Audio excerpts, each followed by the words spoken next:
Good evening, everybody, and welcome to Foxborough's Board of Selectmen, March 5th, 2013 Board of Selectmen meeting. I'll go through the agenda items quickly.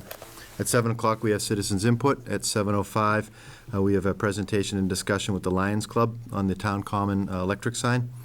At 7:15, we have the Superintendent, Louis Lopes, from the Southeastern Regional School to talk about their renovation and expansion project. At 7:20, our town planner, Sharon Wasson, is going to be discussing the Community Transportation Technical Assistance Program grant for the Foxborough Commission on Disability. At 7:30, we've asked the Craft organization to have a discussion with us on the basically a general discussion on past, present, and future with some question and answer. If anyone wants to ask questions from the public. At 8:15, we'll do a chairman's update. At 8:20. A discussion on the formation of a committee to review the surrounding community impact of Plain Ridge slot development. 8:35, we'll be reviewing the annual town meeting warrant review articles. And 8:55, we're going into executive session to discuss non-union personnel. So, Ginny, you want to lead us in the pledge? I pledge allegiance to the flag of the United States of America and to the republic for which it stands, one nation, under God, indivisible, with liberty and justice for all. Thank you. Okay.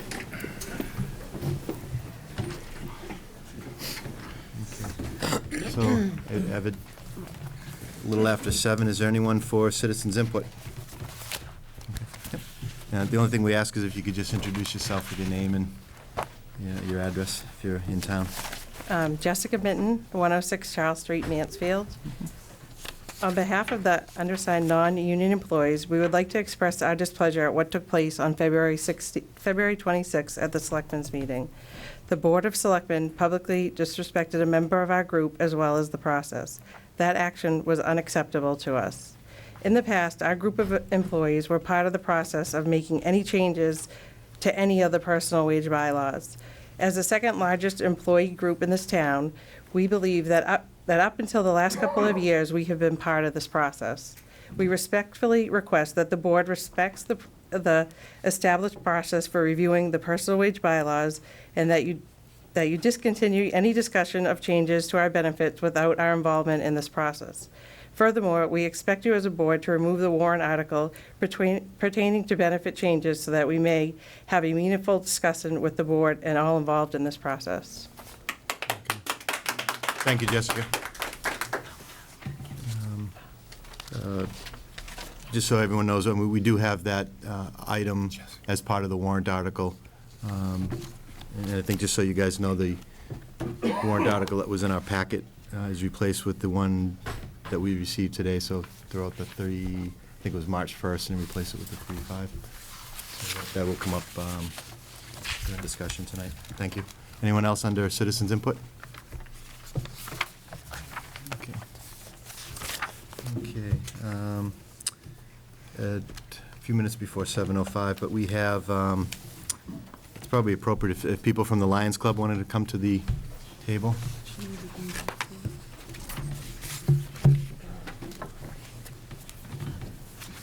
Thanks, Bob. Oh, good evening. Good evening. If you just wanted to All right. introduce yourself. I'm Bob Russell, and I live at 23 Valley Forge Way in Foxborough.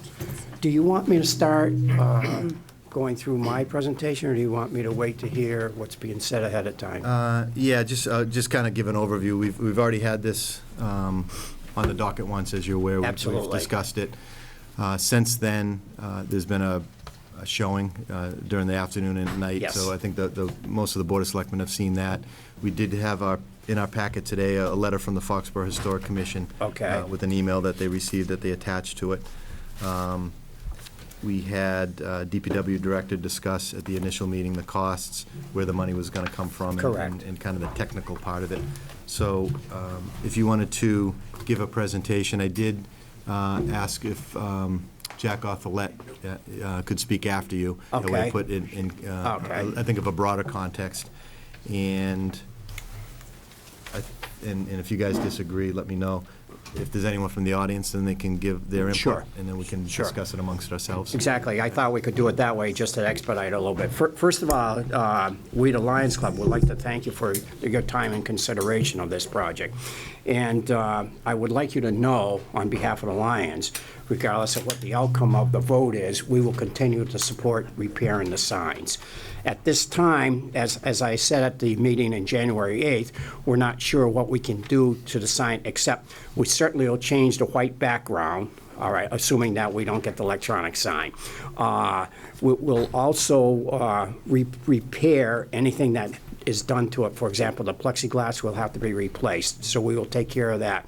As far as the finish on the sign, to repaint them, I'm going to investigate that further, because I really stopped working on that when I started working on the electronic side of it. So I do know some of the things we have to do, but I will go back, reinvestigate that, and take what actions have to be taken to repair it and maintain it. And that's about all I have to say on it, rather than go back through and review everything that's been already stated in regards to it. Now, while Jack is, Bob is here, is there any questions specific to Bob? No, I'm just, that's good to hear that, there's still a chance to go back and look at the cost to repair and replace things. So I'm glad that's part of the. Thank you. Good reaction. As we stated back when we originally did the sign 17 years ago, we committed to maintaining it, and we continue to maintain that and continue to support that effort.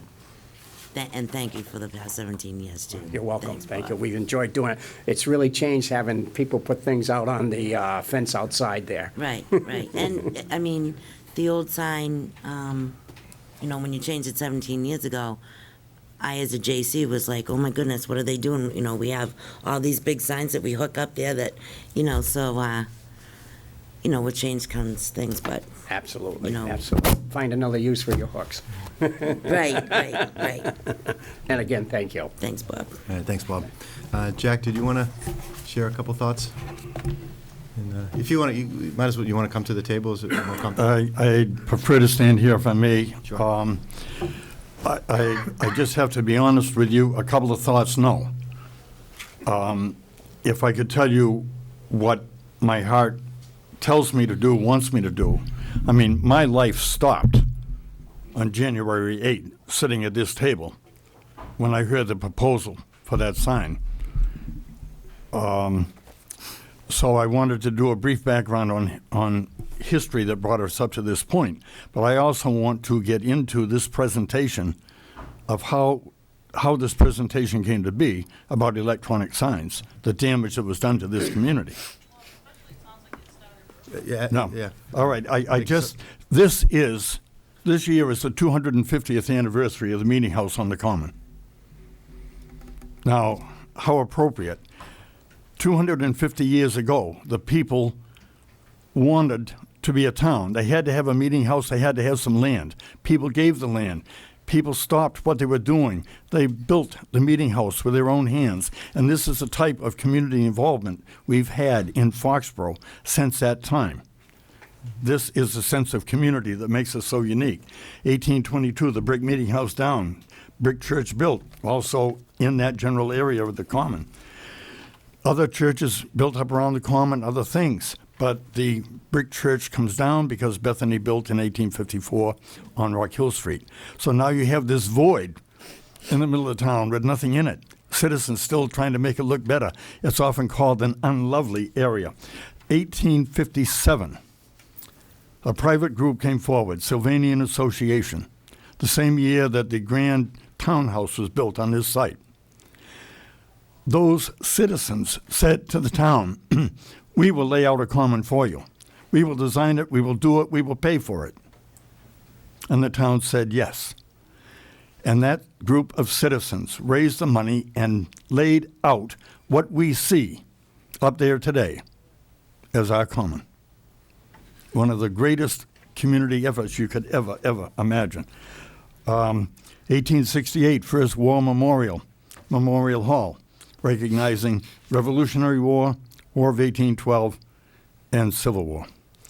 1907, town very upset with all the people that had posted messages around the Common. They put up 2 bulletin boards that people might use for that purpose. It worked for a while. 1918, World War I tablet on the traffic island across from Memorial Hall. 1928, our centennial, 1928 sesquicentennial, 150 years. 2 signs put up on the common. Foxborough, 1 on each end.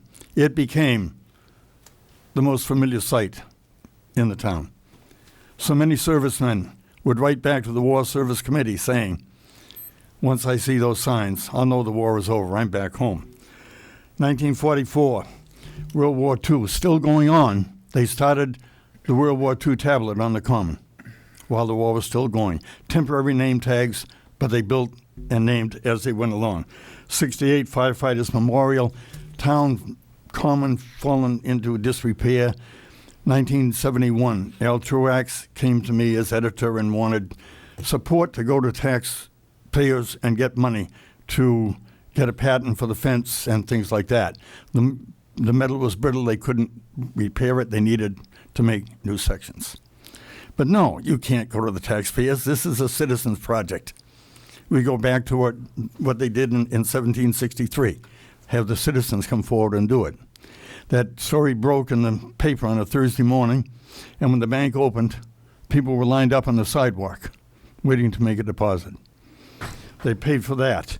As it turned out, Archie Hanna made us a fence, so we put up the replicas of the lanterns. And lo and behold, those temporary name tags were still on the World War II tablet. We made it in bronze. And nothing had been done for Vietnam yet, so we put a tablet for each of the Vietnam dead on the center lanterns through the common.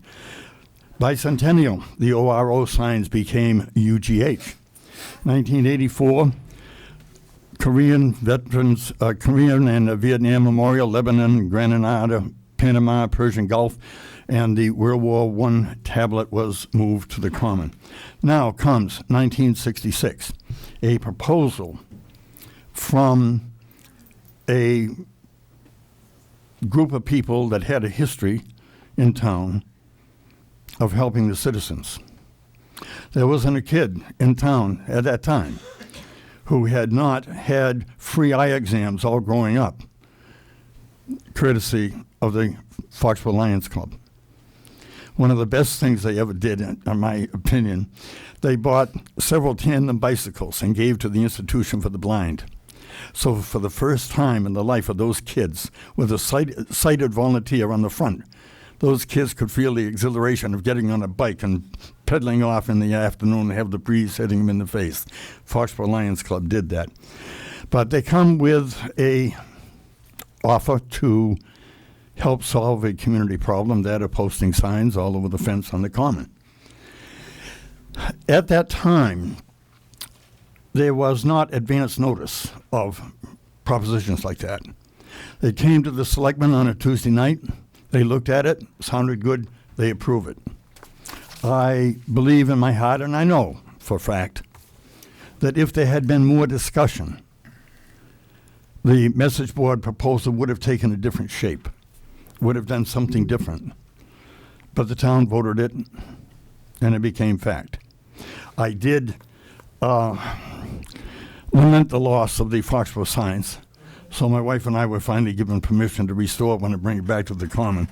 But it was just a difficult time because of the process. So that's when I wrote a policy that the then Selectmen accepted to say, when a proposition comes in affecting the common, let's wait on it, refer it to Historical Commission, let them ask all the questions, vet the yays, nays, whatever, pros and cons about the project. Just bring it back for the Selectmen to have more information to base their decision on.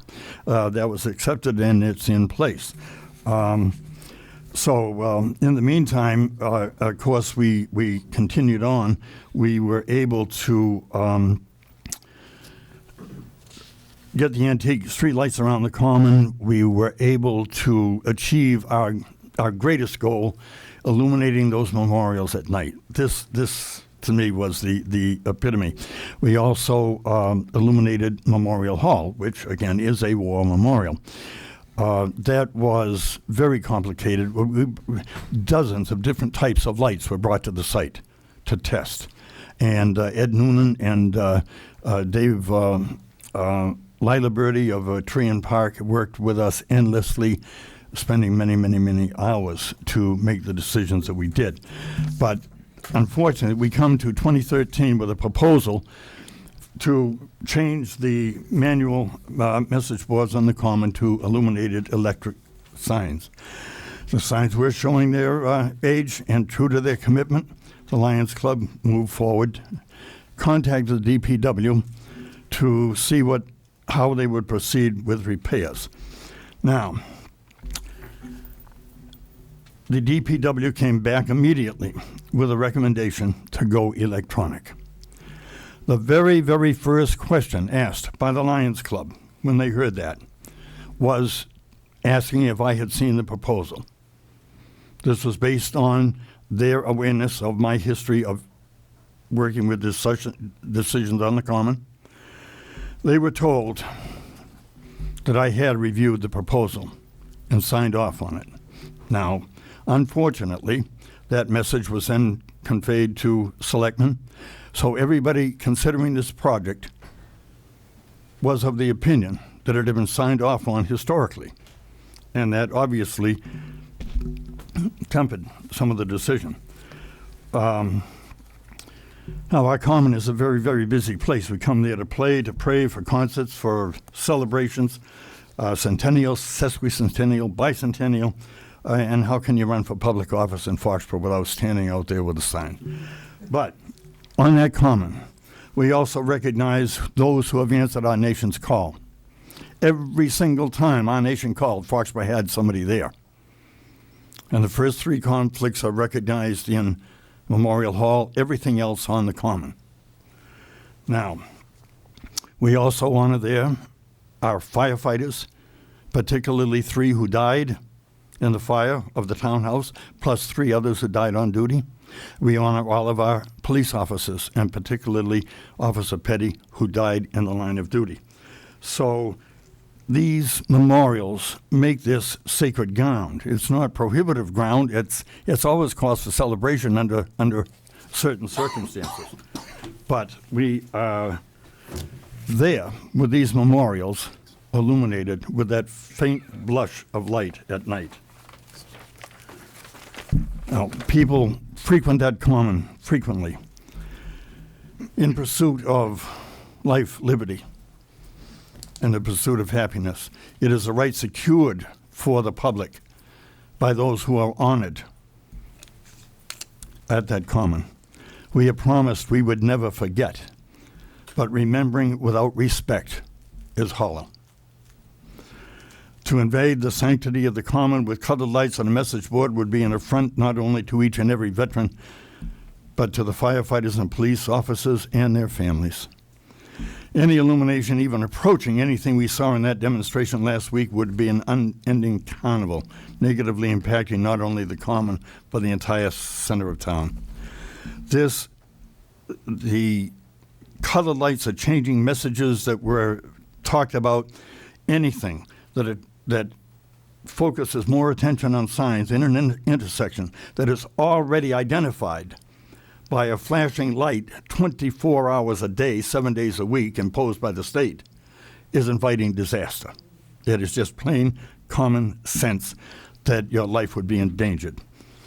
Now, that being said about the message boards, the dedicated Lions Club members, they have been subjected to a continual barrage of criticism because people believe they advanced illuminated signs for the common. I have this in emails. I have it in voicemails. I have it everywhere I meet people. The Lions Club did us wrong when they did not. All they're trying to do is do what's right. They promised they'd maintain. They came forward to do it. So where do we go from here? We cannot allow in any manner, shape, or form any type of illuminated signage there. It is strictly not fitting, and it's not part of who we are. But here we are now in a situation, the message boards themselves need the work. We know it's labor intensive, but even that can be satisfied. If we recognize the fact that maybe down the road, with today's technology, it's a changing society, maybe something different would evolve. But we are in no position to make another knee-jerk reaction decision in the midst of all the angst that is involved over this. If we could get the Lions Club to perhaps project ahead for a while, maybe working with Southeast Regional students to do the work. Take town employees out of the mix. Let senior citizens working on the tax program change the signs on a Monday morning, but keep the signs to the same Monday schedule like they have been for decades. But the signs are right now part of community life. If you're involved in a good project, what do? The first thing you do is you reserve your time on the message board, you contact cable, you contact the newspaper, and you're going to be all set with publicity. So we, I think, need to, number one, make sure that a proposal like this with the illuminated signs in such a sensitive area never, ever comes before the people of Foxborough again. It is so totally, obviously, not for us. So get the sign repaired, get some senior citizens changing, buy us some time, and then we can make a decision about the future. But I realize this is awfully long, but God, it's the only way that I could feel that I have served my town by bringing this into historical context. So I thank you. Thank you, Jack. I appreciate that. Before we go into the board discussion, is there anyone in the audience that wanted to add? Okay, open up for board discussion. I think Jack summed everything up. I, so appreciate everything that the Lions do. My heart is the same as yours. Obviously led down a path, and you put a lot of work into that, Bob, and I'm grateful for all the work that you did do. But I think you're still the chairman of the project, and I think the project still needs some work. That's all. Which it will. Yeah, and I was really grateful to hear that you're more than willing to go down the repair side of things. That's so. why I wanted to say that before any vote Yeah, was taken, so and- you know and- that, we will continue to support it. We're not gonna walk on and say, gee, we didn't get what we wanted, Right. the heck with it, 'cause Yeah. that's not the case. Right. Definitely. Thank you, Bob. I got to say, obviously, full agreement with Jack. I'm hard pressed to vote against the Lions. I'm going to ask would you consider withdrawing the application and we just move on?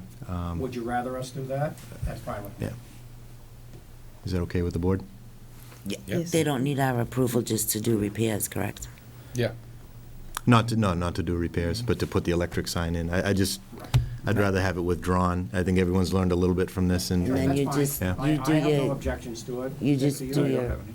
just do your research and let us know how much and what your plans are and Well, and we, that kind we of will thing. maintain it as we said, and we're not gonna come back to the community and ask them for any financial support to do it. Right. What we'll do is, if we have to do it in stages, to bring it back to what it originally was, we will do that. Right. Okay, so Yeah. hopefully we can Your just go ahead and project just plans, do that yep. without coming back in front of you. That makes sense. Okay, great. Yep. Thank you. okay, thank you very much. Thank Appreciate you. it. Jim, Appreciate I had a question. I just want to be sure. As long as we restore what's presently there, everybody's pretty much in agreement with that, correct? If it's a restoration. Okay, Yeah. because I just don't want to delay it. I just like to, Sure. With the caution, let us Kevin, that if it's get a on with it. restoration, I mean, I'd still want to bring Jack in to have him look at it, and Yeah. just to be cognizant, there is a letter from the Historic Commission with other thoughts as well. yeah, So- I'm going to review I those. just want the board to know, when we're done repairing it, you won't know that anything was basically done because it's gonna look like it originally Yeah. was. We're not gonna reconstruct it, change the design, or anything like that. The sheet metal that's there will stay in place, All right, what we'll do is find out how we can paint it and what we can do to it and what we can't do to it. And like I said, we'll change the plexiglass, we'll change the white background, we'll put the red stripe in between. And if they need more letters to put into the sign, like we've done in the past, we'll support that and we'll get the letters, we'll pay for them. Okay. And I don't know, did you see the letter from the Did you get- Historic did you Commission? get a copy of Any this? Okay. information. Yeah, because they have other thoughts. I won't go into them, but you read the letter, and it's probably worth meeting with them and listening to what they have to say. Great. Jim, if I Very could? much. Thanks, Dick. And once again, this is why we have the Board of Selectmen controlling the Common. It's under the board's control. That's why anything that comes in front for the Common should be coming in front of the board, so the town can have the right to know what's going on also. Any function up there is supposed to be approved by the board, anything else. And that way, it's publicly notified in the board. It's always been an action item. You know, people have been married there, everything else, on New Year's Right. Eve. But it has changed, Mark. It has, when we first, Andy used to bring that, I think, just as a courtesy to us. Right. But, Kevin has kind of taken that off of our plate, made decisions, for things that were coming up, unless it was something that he thought publicly should be shared. But, so I think, again, it's going to come back to the, revisiting the Town Manager Act, if you want to make that part of our responsibility and take it back off of the town managers, correct? Right. Well, it's under the authority of the Selectmen. That's why I think it should stay there. I think the forms, it was something that happened last summer. There was an event, and it ended up being a lot larger than what a 3-line piece of paper said it would. So we revamped the application that we asked about porta potties and electricity and traffic and numbers of people. That form changed, but that still comes back in front of the selectmen, I No, it believe. doesn't. No. Let me help you out here. Linda's absolutely correct. The Manager Act is quite explicit. All town property is managed and controlled by the town manager. You don't sign any permits for the Common. The only reason this issue is in front of you is because I insisted it be put in front of you. That's not due to any other thing other than my instinct said a Common is a sacred place for every community. An issue like this needed to be in front of the board so that you, as the representative of the people, could determine if this is the appropriate kind of a change or not. That's the only reason it's here. What you may be confusing, Jim, is that street applications, closing streets, parades, things like that, by Massachusetts statute come before boards of selectmen. But petitions for use of town property go to the town manager. The town That's- doesn't own the Common. Yes, it does. I thought that was donated to, we'd have to do some research on this. I thought that the town. A lot of things get donated to the town. Right, but it says, I've been many years here now, and it always, and things like you said, it was always under the control and the purview of the Board of Selectmen, nobody else, and everything had to be approved by it. So if there's something in writing that says no, I like to It's see in it. the act. It is in, It is in the act? it's in, the but Board of- Andy chose to give everything to us, but, Right. there's been things that Kevin just signs off on, whether it's, the concerts on the Common, he will bring those to us just basically as a courtesy, I suppose. If it's a big special event or it's involving the street, like that one did involve the street because of crossing, and I'll bring that to the board. But we get these constantly. We get probably 2 or 3 a week, and, I approve them. But the only thing that I think the board, I don't think the board would want to have the responsibility to have to approve these because you'd just be bombarded with them. But there might be particular locations that you want. That's up to you guys. I live in New England too, so we all know town commons are sacred, and so that's the property of the people in a very special way. And so a dramatic change like this needed to come to the board and be talked about in the public forum, and that's why it came to you. Well, the other thing that, it's good for publicity for the fundraiser that it comes in front of the board, because actually people do watch it. So, I mean, and Frank usually hears it as an action item and says, don't forget, we got the, McGinty Fun Day on the Common, so it's a good way of getting it out there, too. So that's why I like to hear about it. Okay, All right. thanks. Kevin, let's talk after that, and if it, maybe we'll put it on a quick agenda item to discuss what we do want to have come in front of us. I mean, obviously, if because I was told the same thing, that this had already gone through a process with the lights. And I think if it came in front of the board early on, this wouldn't have gone 2 and 3 months into it. Okay. Next item, we have Mr. Lopes, the superintendent for the Southeastern Regional School. Welcome back. Mr. Lopes couldn't make it tonight. I'm with Morris, school business manager. Great. Can I just start by saying, I'd like to reach out to the Lions Club. If there's anything the school can do to help out, we'd be more than happy to. Funny you mentioned that, because someone did Yeah, I know. suggest Yeah, it. say that, so. That it would be a good metal shop. So definitely, if there's anything we can do, please. How's the masonry crew? No longer there. Oh, Great.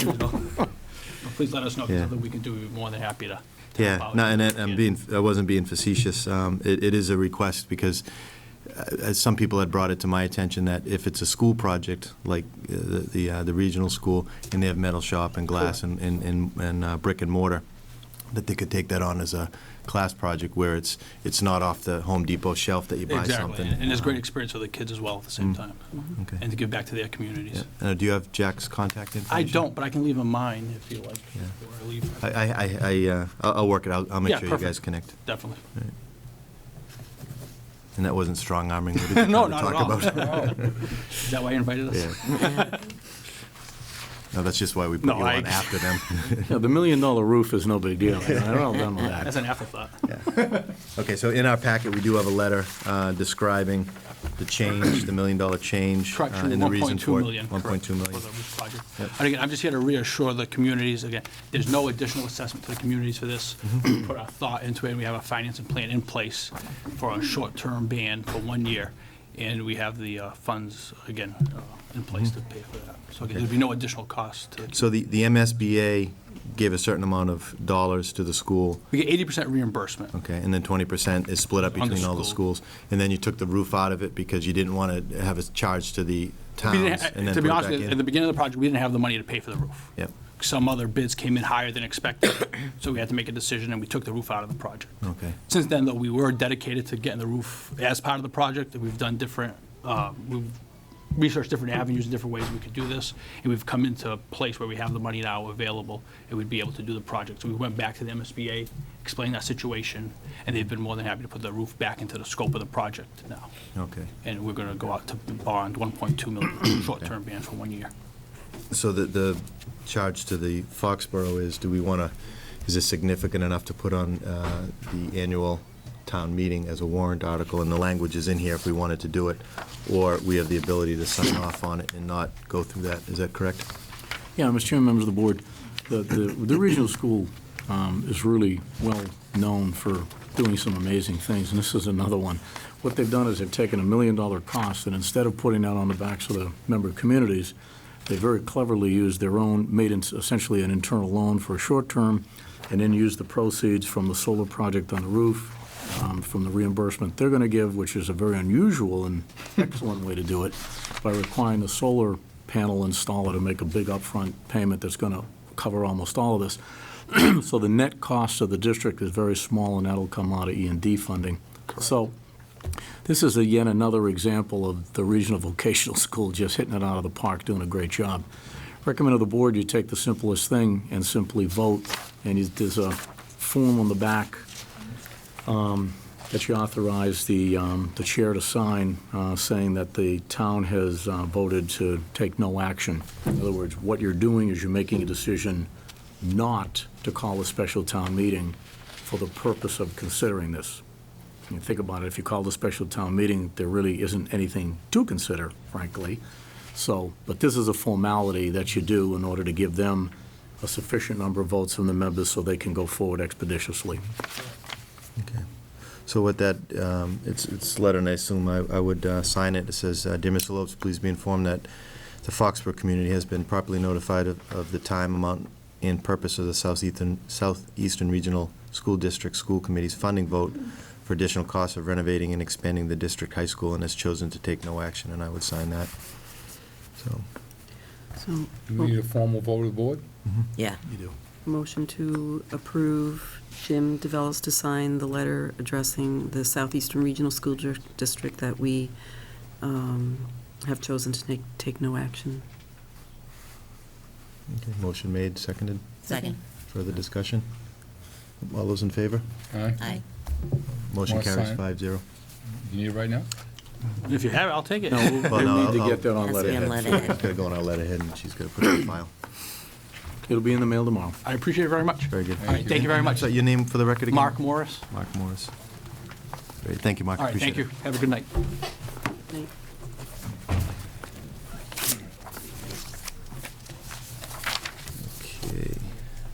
The next item we have is the craft organization members. Sharon Watson. Oh, I'm sorry. Sharon, is she here? This is the Community Transportation Technical Assistance Program grant for the Foxborough Commission on Disability. And in our packet, there was a letter where Sharon describes the process. For the record, my name is Sharon Wasson. I'm the town planner. Susan Collins, 10 Arnold Drive, and I'm the chairperson of the Commission on Disability. Most of you know that Mr. Casbara, in addition to all the other hats he wears, performs a number of staff activities for the Commission on Disabilities. And Bill's been kind enough to invite me to a number of their meetings. I attended in November, the same day I received a newsletter from the Boston MPO saying that there were technical assistance available to communities. So we talked to the commission about what they might like to learn about or what we could possibly apply for that might further their goals. And we discussed very briefly the other item that I brought to their attention, which was the parking study. And the consultant from MAPC noted that almost all the parking spaces that were labeled handicap parking downtown are not handicapped accessible. So we thought it would be interesting to learn what is truly handicapped accessible, what isn't, what is a handicapped accessible crosswalk and crossing, how wide does the sidewalk have to be, how much can there be in the sidewalk before it ceases to be accessible. So we asked for a walk audit and training. Our intention is to invite town officials, townspeople. I'd love to get some of the students from the high school that were involved in the master plan, who are very interested in walking around town, involved in learning about how to read the streets and figure out where the problems are. So Susan, you want to add anything? No, whatever we can do for Foxborough to make it accessible to all of our citizens, people with disabilities. And it's just, some people on the committee and have stated that they're so frustrated that some of the van striping are on the wrong side of the road, are on the wrong side of the parking spot, so that people go in there and then maybe they could get in, but now they can't get back into their vehicle. So this will be wonderful that Sharon, gave the energy to find this grant for the town to make it better. Thank you. So look forward to getting your invitation, and if you can join us, we'd be delighted to have you come. Thank you. Can I just ask one question? Yes, Because sir. I've been involved in a couple projects on the PWED where we've gone into towns to upgrade facilities, and they're costly. And I'm not saying this because we don't want to do it, but just about every New England town has handicapped accessibility, MAB or ADA issues. Right. And if you do a study and you go around and you say, these are all the issues, eventually there's going to be a price tag to fix them. And I'm Right. saying that, everyone wants to go in that direction, but it's unaffordable to most towns once it's on the block or if there's complaints. This study would come up with a document that said we've gone through X, Y, and Z areas, and these are This study would non-compliant train issues? the commission, town officials, and interested citizens how to evaluate in the field whether something was accessible or not. Whether the commission then takes that knowledge and produces a report, as you have indicated, detailing with all the specific problems. I don't know if that's the next step they'll want to get into. If I may, it's more in the nature of helping us to be more sensitized to these issues and trained so that we don't make mistakes in the future, rather than do what you're suggesting. Remedial. Is sometimes happens, requires remedial action that we can't afford to do. So this is much more prospective, forward-looking, and I really applaud Sharon, who's found us yet another grant. I think this is the fourth one now, and the Disabilities Commission for, working with Sharon to partner on this, because the result is going to be really increased awareness. We made a terrible mistake up around the Common where we painted handicapped accessibility spaces that are actually a hazard to people who try to use them. And it wasn't because anybody intentionally did that, obviously, it's because they didn't understand. So now, hopefully, we won't make those mistakes in the future. So this, hopefully will be a good education for us. Thank you, Mr. Pecos. Okay, And thank you again. Thank Thank you. you, Sharon. Thank you, Susan. Okay.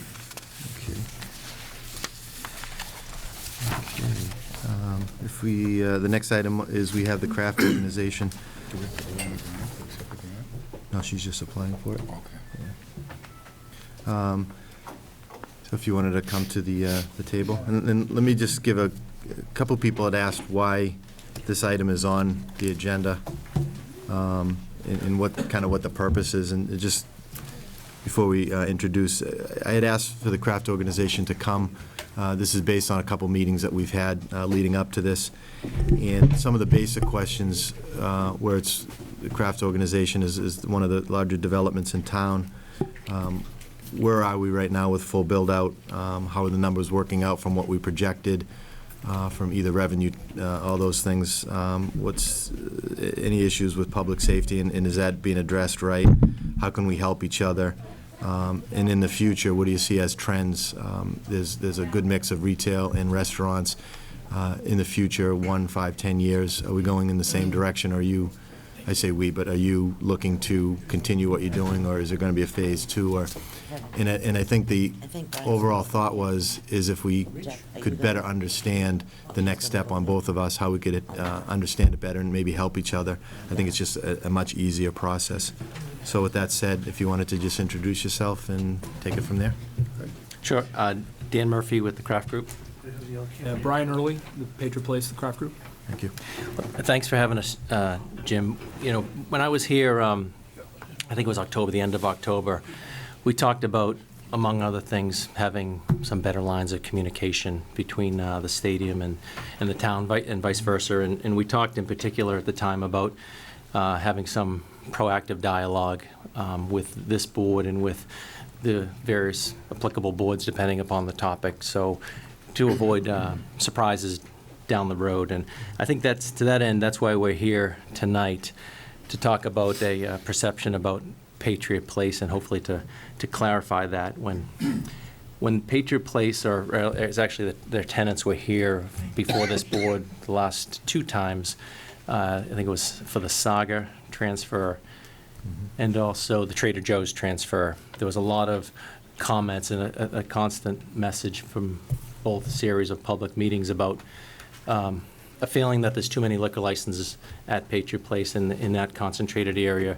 It's a burden on the public safety personnel.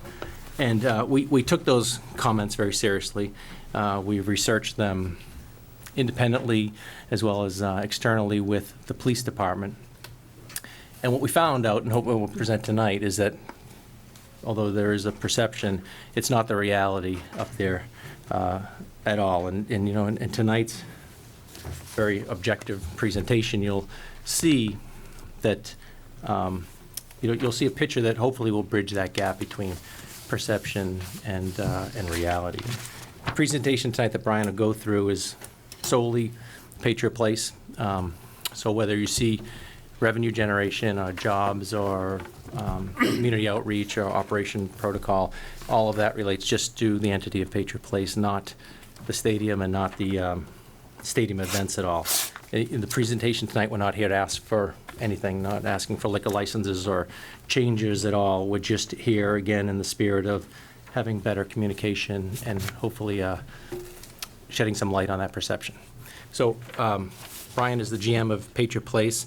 He has a presentation I can pass out. It's about a dozen slides, and sure. Certainly up to you if you feel compelled to ask any questions during it. Go right ahead. Might flow more efficiently if Brian can get through the presentation and we can take any comments or questions, but it's up to you. Thank you. And we have it on the agenda for about 45 minutes, and this is something, if it's got to go longer, I don't mind it going longer, but what do you think your presentation is, 10 minutes, half an hour? I'd say it's about 15 minutes. 15 minutes, okay. If I move quickly through the presentation, and then we can go from there. Yep, that's fine. I'm going to move over to the, And I didn't say that to say move quickly, I just wanted I will- to gauge it to the other things that are on, that's all. I will move quickly through it so we can get to the, any questions you may have. And Frank from Cable Access, can you pick that, project the PowerPoint up okay with the lights on? Yeah. Thanks. The thumbs up. Again, I'm Brian Early with General Manager of Patriot Place. As Dan mentioned, during recent meetings before the board, specifically the liquor license hearings for Trader Joe's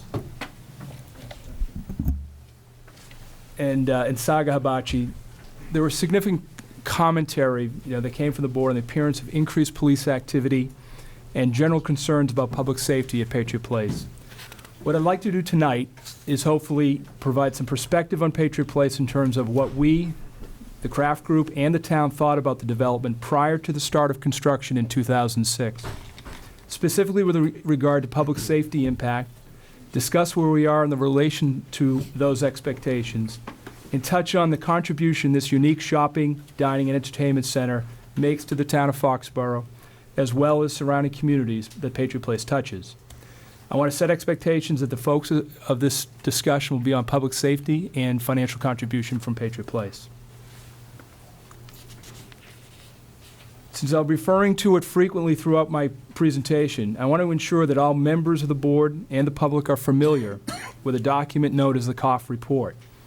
The report, prepared by Larry Koff and Associates, is a fiscal impact analysis for the Patriot Place development commissioned by the Foxborough Board of Selectmen back in 2006. The Koff Report was presented to the board in February 2007, and it provided detailed analysis and projections for public safety impacts, cost projections, revenue projections, as well as indirect and secondary impacts to the town that would result from the initial build-out and full build-out of Patriot Place. The Board of Selectmen at that time commissioned this study due to concerns they had with cost estimates for the town's services as presented by the Kraft Group during the approval process for Patriot Place. The report was very specific in terms of the town's staffing level requirements for both police and fire to handle public safety impacts as Patriot Place approached and ultimately reached full build-out. Ultimately, the Koff Report served as a basis for an initial payment of $1.4 million from the Kraft Group to the town of Foxborough during 2007 and 2008, which allowed the town to ramp up both services and staffing in these key service areas to prepare for this development. And additionally, a $140,000 annual supplemental assessment to offset public safety costs at Patriot Place each year going forward for 10 years. Patriot Place has made 4 such supplemental payments since 2009. There are 6 remaining annual payments to be made to the town under this commitment, totaling an additional $840,000. At this point, I would like to point out that the full text of the Koff Report will be available at Patriot Place website, and in fact, my entire presentation deck will be available at the Patriot Place website at the conclusion of my presentation. Again, there was much discussion about in the various public forums we've had about Patriot Place recently about the impact liquor licenses have had at Patriot Place. So I'd like to review the current status of license establishment at Patriot Place. Currently, we have 14 liquor licensed businesses at Patriot Place, representing a broad range of shopping, dining, and entertainment uses, including family-friendly restaurants like Red Robin, Studio 3 at the Cinema Deluxe, CBS Scene, the Olive Garden, and the Bluefin at Bass Pro Shops. Saga Hibachi Steakhouse will be another exciting addition to this category when it opens later in the summer. We also have a number of full-service and high-end dining restaurants. all of which are listed here, including Davio's, Skipjack's, Tavolino, and our ultra local-owned tastings, the Wine Bar and Bistro. Rounding out this list include the Renaissance Hotel and Spa, Showcase Live, and of course, the specialty grocer Trader Joe's. Patriot Place has worked extremely hard to provide the most unique offerings of dining and entertainment options to the millions of guests who see us as the most distinct dining district in this area. All of these businesses are thriving through the very hard work of owners and operators, many of whom are in attendance here tonight. To focus a little bit more on the issues of public safety and the impact Patriot Place has on both town police and fire resources, I want to first discuss the total number of Patriot Place specific calls that involve police responses during 2012. Based on a 12-month site analysis provided by Chief O'Leary, Patriot Place experienced a total of 895 police-related calls from July 1st, 2011 through June 30th, 2012, the town's fiscal year. Of these calls, 251, or less than 30%, resulted in either a custody or arrest. The remainder of calls represented a variety of standard responses such as fire and burglar alarm calls, motor vehicle accidents, etc. The total calls to Patriot Place may be further adjusted down depending on additional analysis that we will work with the chief regarding stadium event day activity, medical calls, and calls handled by on-site paid details. But for the purpose of this presentation, we will use the more conservative number of 895 police-related calls. As I mentioned earlier, the town's 2007 impact analysis by the COF Group provided a projection for the number of police and fire-related incidents the town could expect from Patriot Place once at full build-out. According to the COF report, which included peer analysis at both Rentham Outlets and Emerald Square Mall, and input from Chief O'Leary, police-related incidents at Patriot Place were projected to amount to 1,200 calls per year. For fiscal year that we analyzed, Patriot Place experienced 895 calls. Such calls, which represent less than 75% of the incidents projected by the Town Commission's COF report. We recognize the chief may have different reporting measures, and if asked for a total number of calls, Patriot Place, the number may vary, but we are confident that any measure Patriot Place is well below the town's own projection for police-related calls. Several restaurants at Patriot Place also employ police details on weekends and busy nights.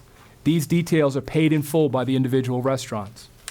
Patriot Place has coordinated with Chief O'Leary for an additional paid on-site walking detail each weekend night and during special dates where restaurant traffic typically increases. Together with the Patriot Place paid detail, an additional $350,000 is spent annually on added police details at Patriot Place, which are at no cost burden to the taxpayers. This is on top of the $140,000 that Patriot Place pays as a supplemental assessment for public safety as required from the projections of the 2007 COF report. It's also safe to assume that a percentage of the 895 police-related calls receive response from the paid police details who are already on site, further reducing the fiscal impact on taxpayers from public safety calls at Patriot Place. Now, to put these numbers in perspective, when we look at the total guest count for all the restaurants visited during 2012 at Patriot Place, which is approximately 1.8 million guest visits, the number of police-related calls represents only 0.05% of the total guest visits to Patriot Place restaurants. In other words, for development of Patriot Place size and the significant food and beverage business our tenants generate, there are significantly smaller public safety incidents relative to what other developments of this size are experiencing. With respect to fire and EMS activity, again, the COF report in 2007 projected a 13% increase in fire rescue-related calls to Patriot Place, or approximately 365 calls per year, or about one per day.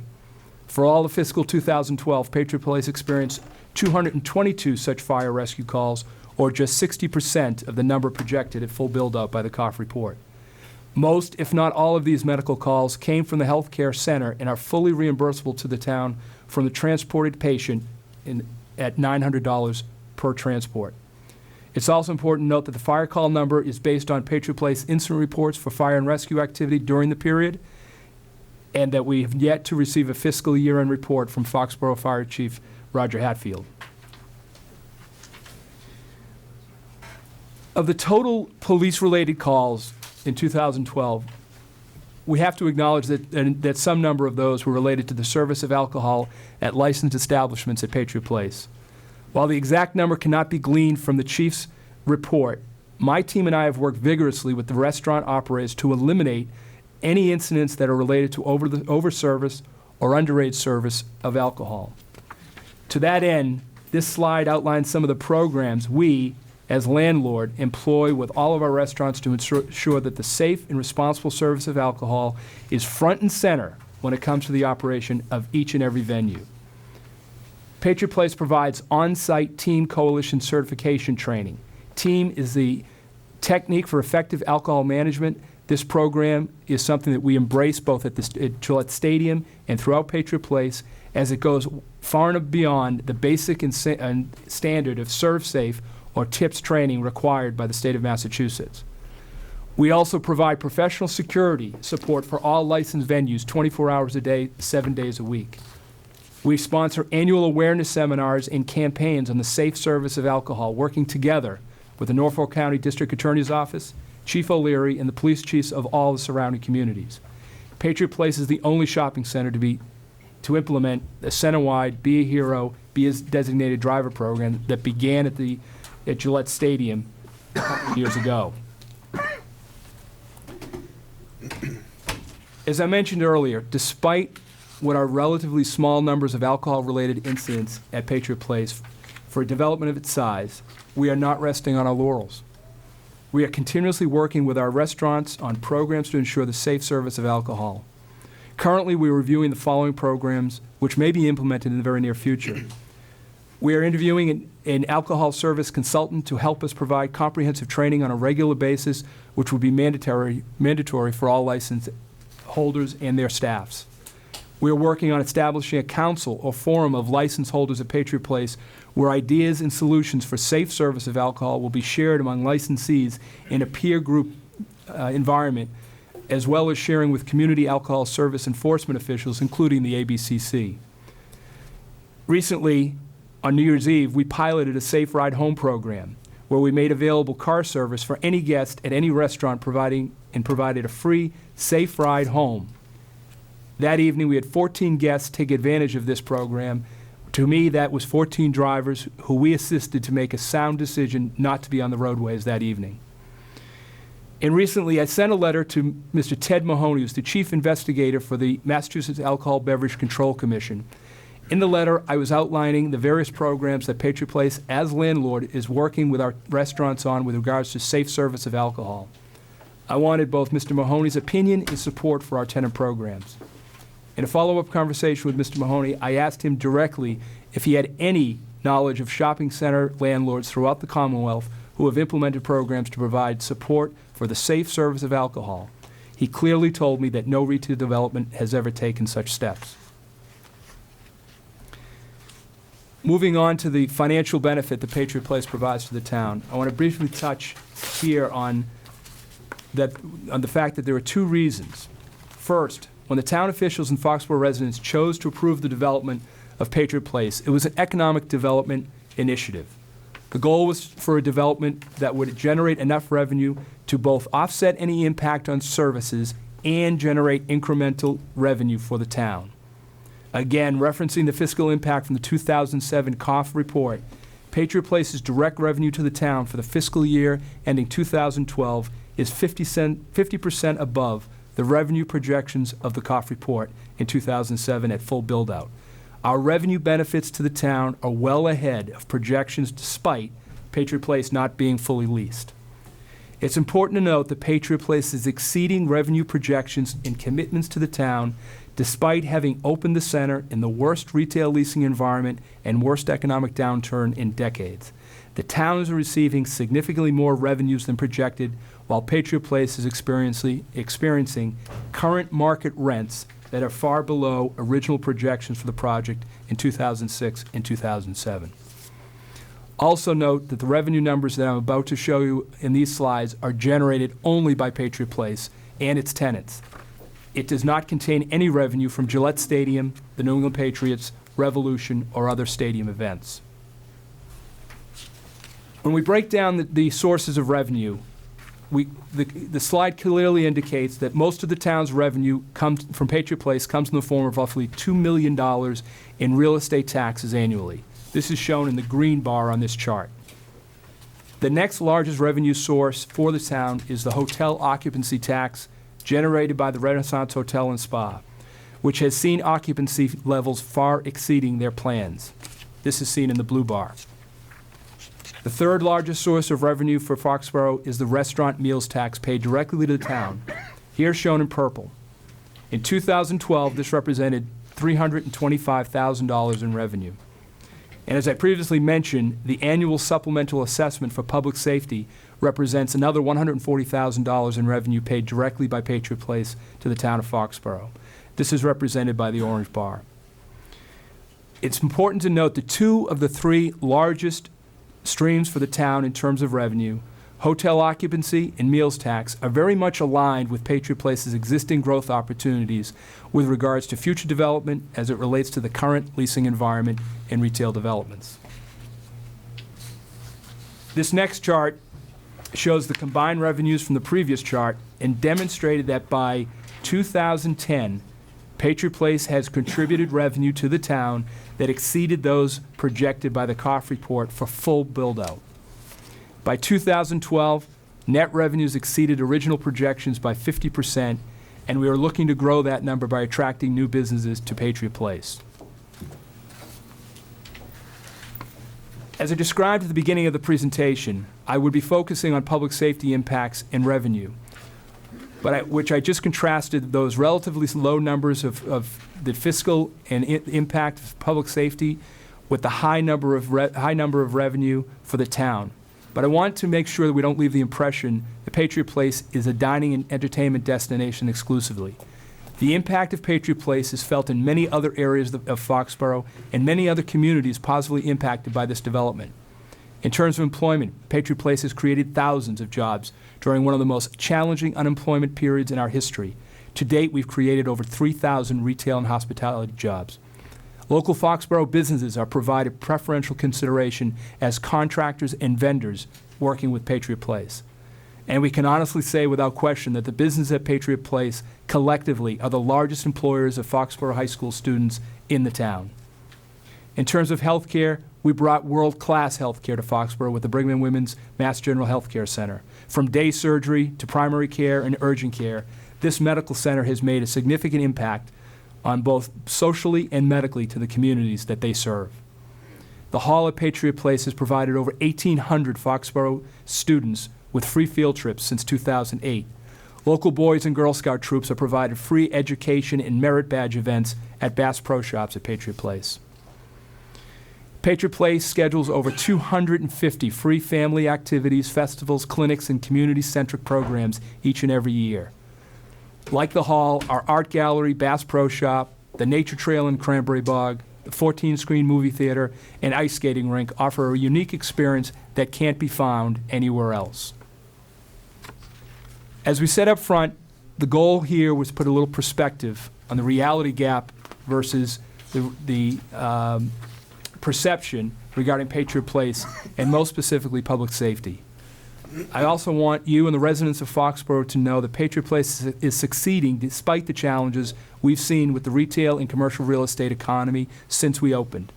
We are proud that revenues paid to Foxborough are well ahead of projections, and we're equally proud of the success we've achieved as the region's premier destination for shopping, entertainment, and dining, with world-class health care, anchor retailers like Bass Pro Shop and Trader Joe's.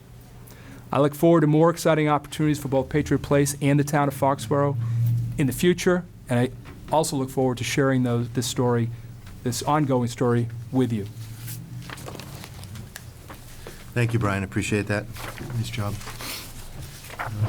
Just so, early this morning I met with Brian and Dan in a group over at Kraft, and I had asked Linda to come, and Kevin was there, and Chief O'Leary was there. and asked Linda to come, just because I didn't have the institutional knowledge going back to 2006 and 2007 with the reports that were done and all the projections. And I think we spent probably almost 2 hours going over your numbers, asking the chief if things seemed like what you were saying is what he was experiencing. I thought it was a good meeting. At least it brought me up to speed with a lot of stuff that was discussed back in 2006 and 7 and through the construction to where we are now. And I think it's nice to see a snapshot because, like I said today, when things come in front of us, we get a lot of input from residents, and it just puts it into a different perspective where I have the history. We can certainly open this up to anyone from the public, or do you want to talk, you guys want to talk question and answer? Anyone from the audience that would want to participate or ask any questions? Let's get one question. Sure. Yeah. I just want to know why. Mike. Yeah, if you, Come up to the mic.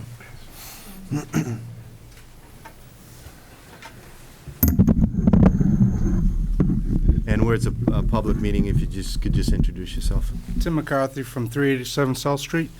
I just don't understand why the fire department's so close to the access road.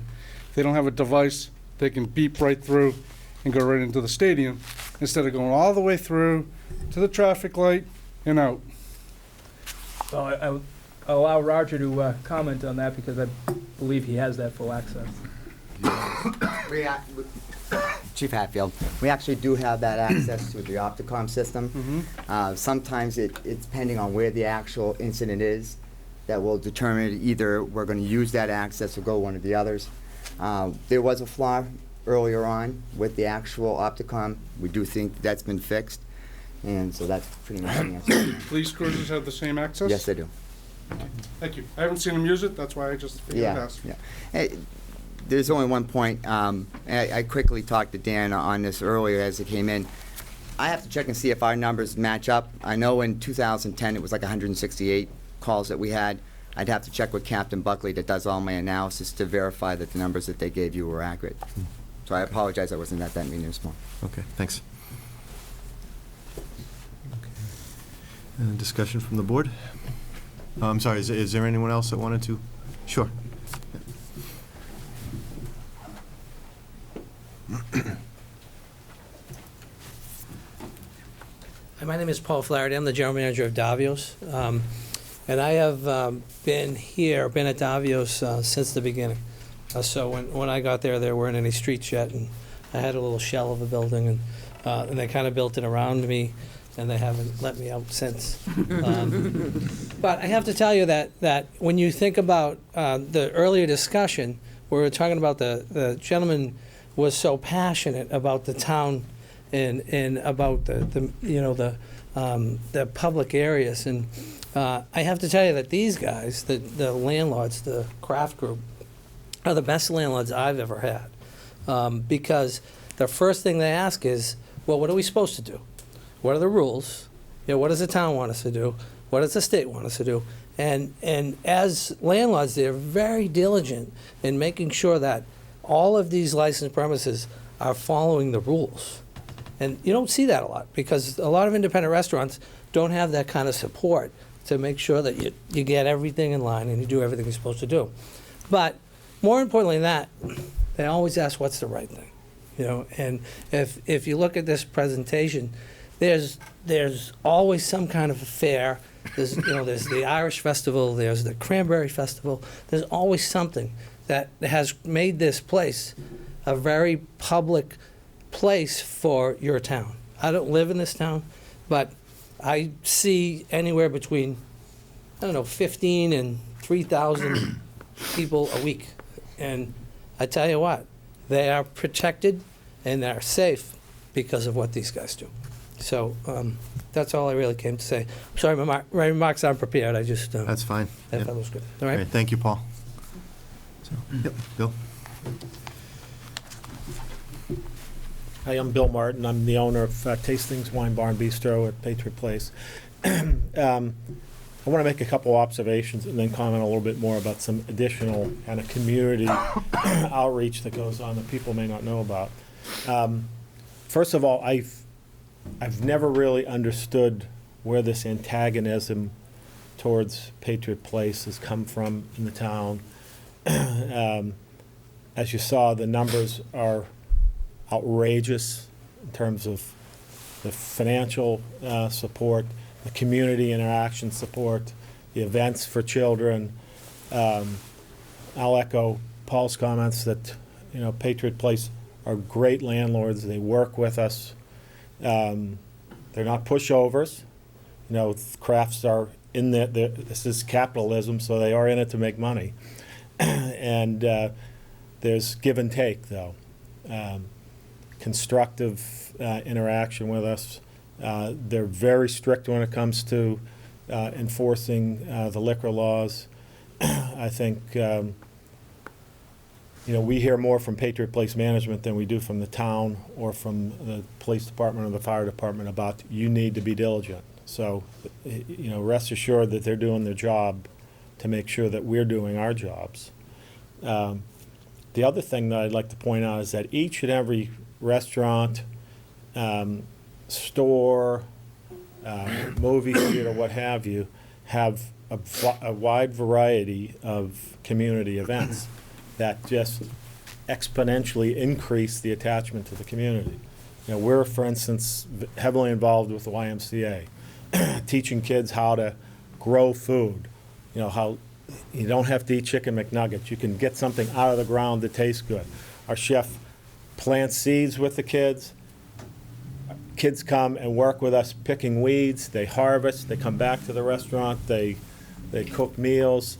That's all part of this Healthy Starts initiative with the Hockomock Y.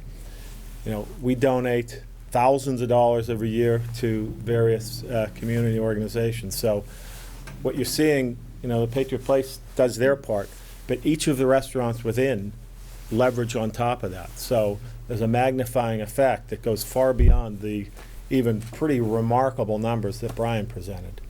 So I think it's important for the town to recognize that, without the Patriot Place development, all these things aren't happening.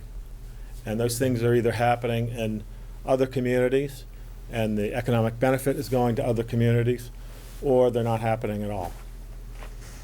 So that's all I wanted to interject. So, Bill, you and Patty were one of the first restaurants in there, and you were the only Foxborough Paul and we were independent the first still. ones. Yeah. So right now you're the only independent restaurant that's in there from pretty much day one. Yeah. Thank you. And what a ride. Yeah, it's hard work, isn't it? Sure.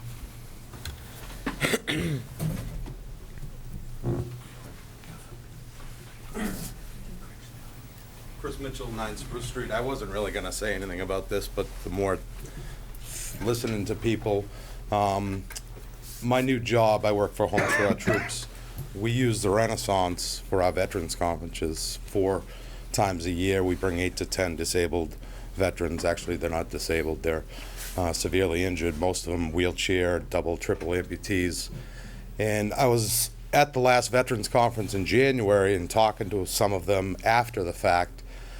They couldn't talk enough about the whole experience being at Patriots Place as, veterans that are in wheelchairs. Every single part of that establishment they could use.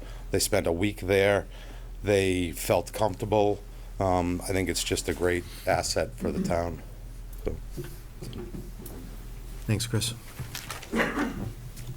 Anyone else from the audience? Anyone from the board for discussion? Questions? I won't go in a circle, but if anyone wants to take the opportunity to ask questions.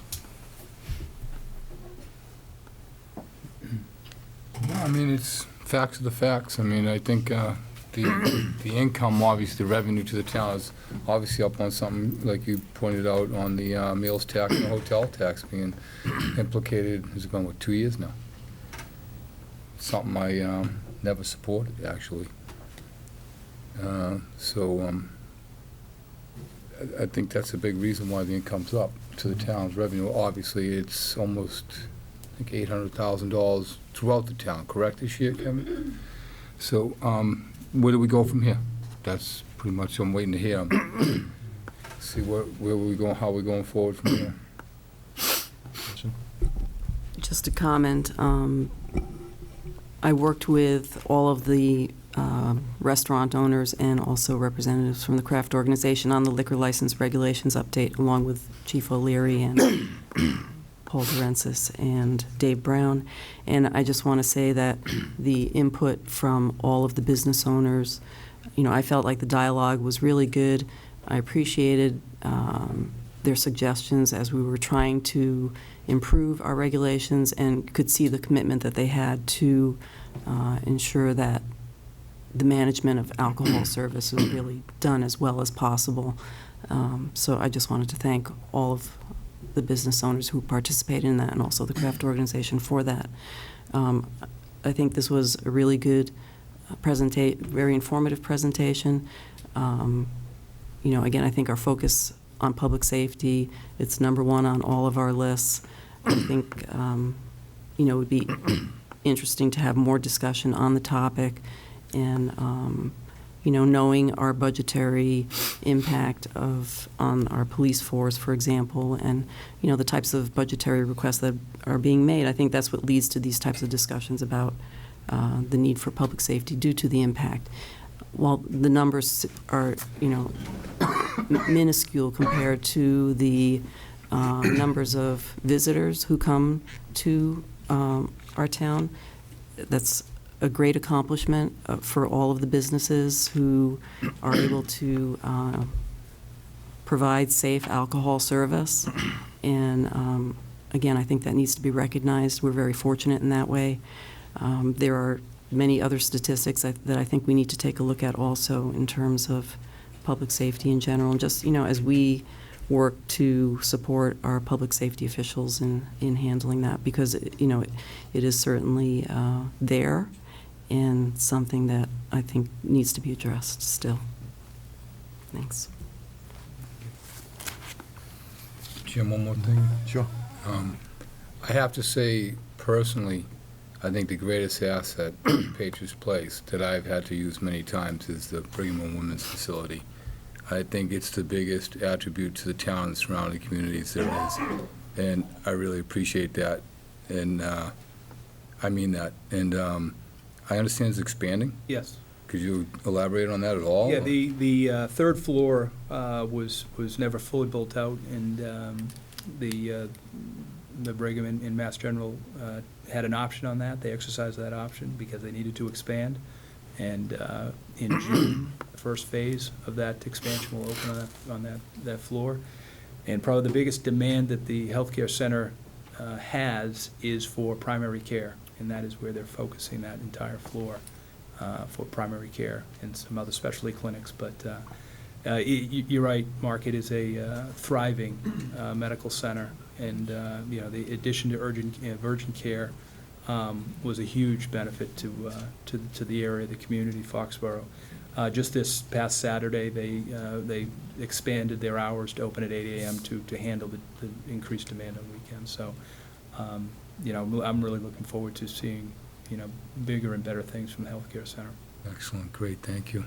Now, when the cost report was drafted, it anticipated square footages of retail and square footages of restaurants. That was not in the original plan, right? The urgent care was not. Right. So when you're looking at the numbers and it says so many calls or incidents, people going up there because of that, an incident, that adds to the incidents as well. Yeah, I think when we get together with Chief Hatfield on the numbers, we know it because we're there, we see it, and certainly the urgent care has added to the number of calls. But again, as we discussed this morning, that those calls, in terms of reimbursement, the insurance process is already in place when that person is in the building and has to come out of the building. So I'm hoping it makes it for an easy process for reimbursement by the town. So rather than an incident where the police or fire are going up because of an issue with a bar, they're going up for something that's fully reimbursed. Right. And so it'd be nice to see those separated, because I think it would be a positive. Sure. And every community that has a hospital in it would be facing the same, urgent care would be facing the same. Walpole has one, there's plenty. So and I think absolutely it's the best asset, and I think Chief Hatfield will handle it well. If there's something we need to do in the future to maintain that service, we will. I mean, again, the good news is we're still showing numbers, whether Chief's numbers are less than our numbers, but certainly still, a fraction of where the projections were in terms of a full build-out, so. Okay. Kevin, did you want to add? Yeah, Mr. Chairman, thank you. Just a comment. I really appreciate what Dan and Brian have done for us tonight. We've had a long and a tough year, no doubt about it. But it's easy, because it's our nature as people, to focus on the negative and lose sight of the positive, because that just tends to be what we do. In our families, in our work, in our business dealings, it's what we do. But indeed, the Kraft Organization of Companies, aka the Patriots, is our largest business partner.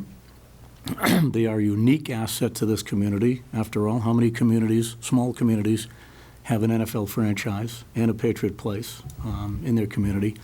And the good things that this company brings to this community are enormous, both from a revenue point of view and from a lot of other points of view. There's a lot of things that you fellas didn't talk about tonight that you might have focused on, like all the times that you've been there for us in periods of emergency with light sets and just a gigantic variety of things, generators and all that. It's important for us to remember as a community that the things that join us with our business partners, Kraft Organization, Inventus, those things that join us are far bigger and more important than the things that divide us from time to time. It's important to understand the company's going to be here a long time. Foxborough's going to be here for a long, long time. There's a lot of opportunities that we can accomplish together. What's good for business, in a lot of instances, is also good for the community, and it's searching out those win-wins. That's the nature, it's the heart of business-community relationships. I think we've got an outstanding, wonderful, bright future between us, and I'm really glad that we can start to get into a different mindset and a different footing and start to look at those win-wins, because there's lots of them. So kudos to both of you guys and your staffs, because I know there's some folks here from the organization as well supporting you. Kudos to you for coming here and doing this tonight, because I'd like to think this is the start of some very good things. Thank you. Anyone else from the board? Well, I just thank you guys for inviting me to, Jim invited me to come this morning. History is very important, and Mark, your committee is the one that started it before the Kraft report even came out, and you certainly have the history too. So we were presented with the vision that the Krafts had, and I think we've seen it basically come to fruition. Unfortunately, times have changed a little bit, and some of your buildings over there remain empty, but hopefully that will turn around. It was interesting. What interested me this morning was how you've done research on, what people are spending money on, and it's not necessarily going shopping to, at a store. They're going online, etc. But they are going out to eat, taking their families out for entertainment. They're spending that, that money that way, so that's still a part of the family values. And I think that the restaurants that you folks have up there, and maybe will in the future, I think that's what it's geared to, and I appreciate that. There's an elephant still in the room, and it's still in town. Could maybe you tell me that there is no casino in the future of Patriot Place? And I'm just going to say that because I know I'm putting you on the spot, Brian, Dan, but I think it needs to be said, because I'm out there trying to get votes to come back to this table, and that's still the first question people ask me. Did you want a casino? So if you could just publicly state yes or no, and I'm hoping it's going to go one way. Well, I think Dan will restate what has been said many times. Yeah, Linda, we said it in May, we said it in October, in the fall, we said it in December. Mr. Kraft has said it. We brought an opportunity without an opportunity to the town. Business development opportunity. It had a world-class partner with it. We said from the beginning, if the town didn't want it, we wouldn't pursue it. The town voted May loudly. Unilaterally, we stopped in May.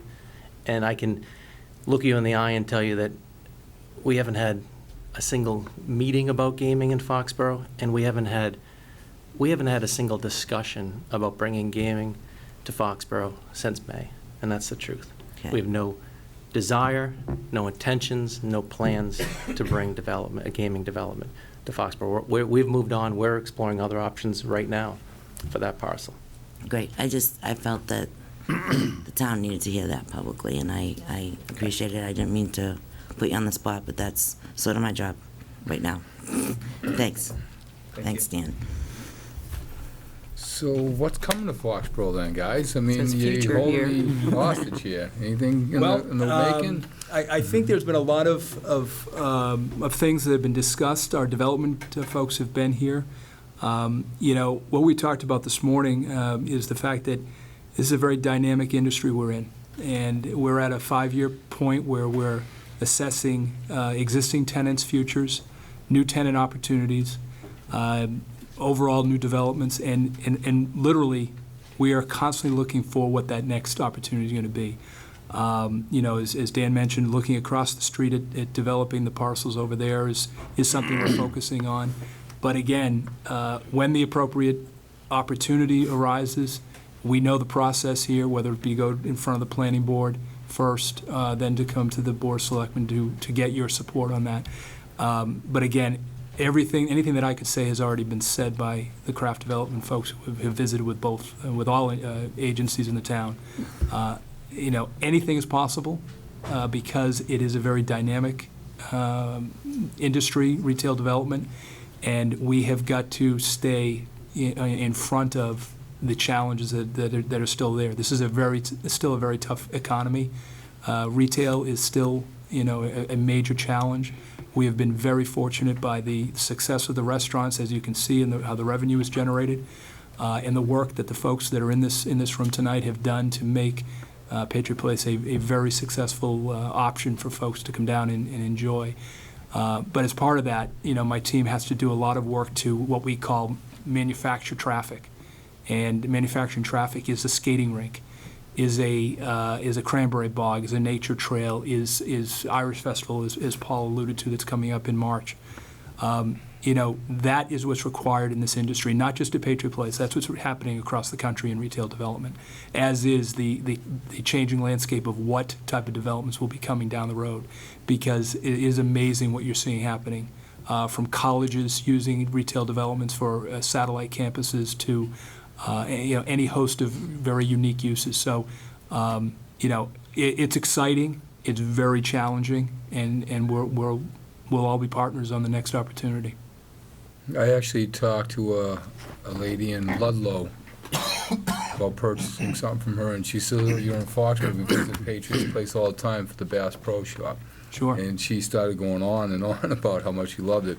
But she also, her and her husband come up for the car show all the time because Sure. they're Winston Cup fans. So, I mean, Yep. it's amazing how far out the network is for visitors to the establishment. And we're very lucky that we have the space to hold that car show, because it is the largest free cruise show in New England now.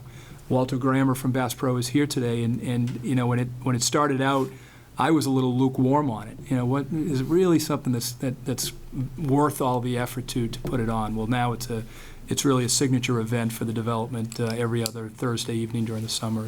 It's wonderfully managed by Walter and my team to allow for over 2,000 cars be on display any given evening. It is exciting to go to. Did I see in the news this morning, or was it last night, home show? You doing the home show? Yeah, Yes, this home weekend. show. The 23rd. No, it's the 23rd. 22nd, 23rd, 24th, which is Yeah. also Revolution opener. My wife notified me we're going to that. What about the campus show you used to have there? Is that coming back at all, the RV Expo? Is that something on the agenda? It's not something that is cycled through for us. I think we had it back in the, probably 4 years ago. I think it was the last time we had it. Yeah, but again, that's more on the stadium side of event, when they use the field house or the stadium. We just had the AAA travel show this past weekend. We had over 5,000 people a day come into that. I think the recent weather pushed people to say, I want to figure out how to get out of town. So it was a very well-attended show. Again, those are things that, working with the stadium where we manufacture traffic and business for Patriot Place, I think all of my restaurant partners behind me will say that they had a great weekend because of the travel show. Great. And when is the Cupcake Place opening? 'Cause I was really disappointed the Cupcake other Charlie will be, we're hoping to have it open for April vacation. So they're going to be on the fast track for their build-out. I do know the building permit is all taken care of, so, it's not an overly aggressive build-out, so they're shooting for April. We used to have the Peter Pan bus come to Foxville Plaza to go to Logan Airport, Right. which was very convenient, and then all of a sudden I realized that they stopped. Is there a possibility that there could be something, arrangement like that up at Patriot Place? We have looked into that, knowing where it was at Foxfield. We'll continue to look at it. It's, we've made inquiries with Peter Pan on their routes. Is Foxborough something that they would like to come back to for a route? And certainly they know the value of Patriot Place if they were to choose to do so. Because it was very convenient. Not that I'm a frequent traveler, but it was very convenient. Sure. Yeah. So, thank you. And then we could go into that Sonic thing again, too, that I keep bringing up, Brian, that would go great with that car show. I think a Sonic would be great in that parking lot. It's like a drive-up. The fast Fast Like food. it's a fast food, Oh, it'd be good. Waitresses come You out haven't with roller ever seen, skates. yeah. Oh, okay. It'd be good with the They car get out shows, on I don't Thursday get out night. much, James. You keep me busy. I thank you guys. I think this Yeah. is a great presentation, and folks get a better idea of what you do contribute and work hard for, so. Very well. Thank you very much. Thank you. very much. And don't take lightly the time that you guys put into checking your numbers and putting it together. I appreciate that. Great. Thanks. Thanks, See you Frank. all. Struggling, man. Learned how to answer it today. That was a big step. 15 minutes off. Yeah, it's going good. It's enjoyable, Update. Which one is,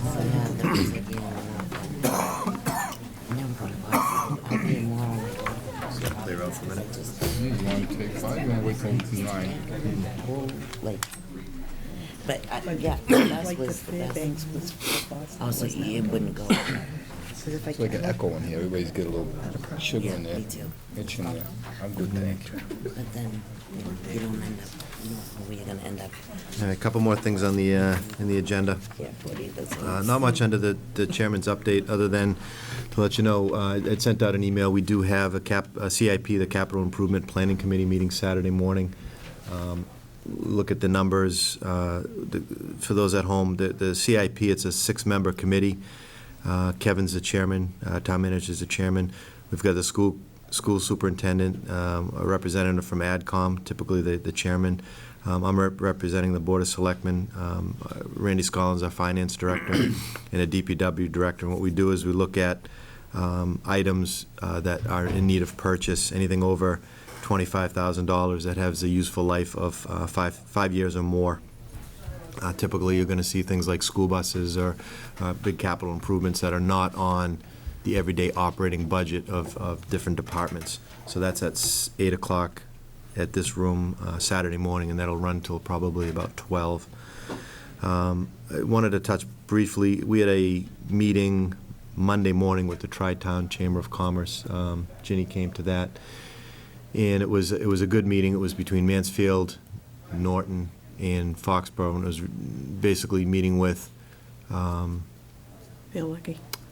Bielecki. He's the Secretary of Commerce Housing and Development. Economic Development. Yeah. And we had a few state representatives, and Jim Timilty was there. And basically what it was asking this organization for was a 0 or 2% low-income loan, and that is needed for the sewer program that we're putting together for all 3 towns for it to work. And I thought it was a positive meeting, but coming out of it, there was an email that was sent from somebody in Mansfield that's been in politics, and he's in the Chamber of Commerce. But I just wanted to read it to the board. It says, "Our towns have had their rivals over the years, and those will continue. But in all my years, I have never seen Mansfield, Foxborough, and Norton work so close and diligently on topics that would affect our communities. There are other issues that we can work on together as we go forward, where we can all share in the success." And I just thought it was a nice email, that it was unsolicited, that was sent. And I know, a few years ago, we worked at putting the veterans group together in regionalization, and hearing that and knowing the stuff, whether it's water or sewer or transportation, there's incredible potential out there if the towns can work outside of their borders. So that's something that I'm hoping we get that low-interest loan, and that's going to, hopefully make or break or make that process a little easier. And Kevin, you spoke very well at that level, and it was very nice to hear. Just a couple other quick items. What we're shooting for the March 19th agenda, we have the South Regional School coming back to talk about their budget. Whatever process we get through tonight with the annual town meeting warrants will continue next week. The fire department fees that were discussed at several meetings, I think, are going to be back on the agenda next week. And on the next week, then we'll present the results of the CIP meeting on Saturday. And if there's anything else that you guys want to put on the agenda, send me an email. There's probably some housekeeping stuff that we've got to take care of sooner than later, but I think we've put everything on there that has been talked about. Yeah. So that's it for the update. And next on the agenda, we have discussion of the formation of a committee to review surrounding community impacts of Plain Ridge. I wasn't expecting to pick the actual people, but I know we've asked several times for people if they were interested in being on a committee to look at Plain Ridge, to submit applications or fill out the paperwork with Sandra. And I think, just checking, I think there's 3 or 4 that have come in. But I wanted this discussion with the board of, do you still want to do a committee? And if so, do you want 3 people, 5 people, what type of people, and what are our goals and objectives, so we can kind of, neatly package it, and then next meeting appoint the people and let them run with it. I have some thoughts, but I wanted to open it up to the board to see what you were thinking. Ginny, I wanted to ask, when you were part of the commission that looked at gambling back in 2004, 2005, were you part of the Racino review group? The Race Citizens Advisory Committee. Right. What was the composition of that group? Do you remember? We had quite a few. Did we have about 9? It was a big one. Yeah, we had about 9 people. But there were people from, we had planning board, Randy was on it as treasurer. We had town officials, but also we had citizens. Okay, that's who what I had, was curious. who had some expertise, So you had planning board, finance, what other types of town officials, do you remember? Like, did you have a selectman on it, or? No? Well, Bob Hickey was on it, but was he the selectman at that time? Yes. Okay, then he was also the chairman of it. Yeah. And Tony LaChapelle was on there with his business expertise. I was there from the advisory committee. Right, somebody from AgCom. All right. I was just curious, What the makeup was then. Right. Yeah. Maybe it's something to consider. Yeah. And that was a committee to see if we were bringing something into the town, if we wanted it in our town. Right, there had been a proposal, and this was researching the proposal. And what came out of it was the bylaw that banned gaming in the town of Foxborough, the Warren article. So that was the conclusion. They studied the effects of the Connecticut casinos on the surrounding towns, and that was basically what we did. So, in this case, if there's a concern, for example, of impact on our roads, maybe having somebody from DPW participate along those lines. You know, that's, again, just some ideas that I was thinking about. Well, at least someone who can interpret the studies that Plainville is going to be doing. Yeah, Plainville is, the meeting that Mark and I went to at the planning board, they're having a traffic consultant look Yeah. at local roads and impacts and level of service where everything's Yeah. coming in. You know, from our perspective, if there's a game event and nobody can get on Route 1, where are they going to come through? You know, Right. so making sure that second level is Right. addressed. And then they also have another RFP out for a specific consultant to look Right. at gaming, because basically the local consultants, you know, maybe they'll go to a few surrounding places, but they don't have that expertise. So this expert would come in and just look at the reality of what the impact would be.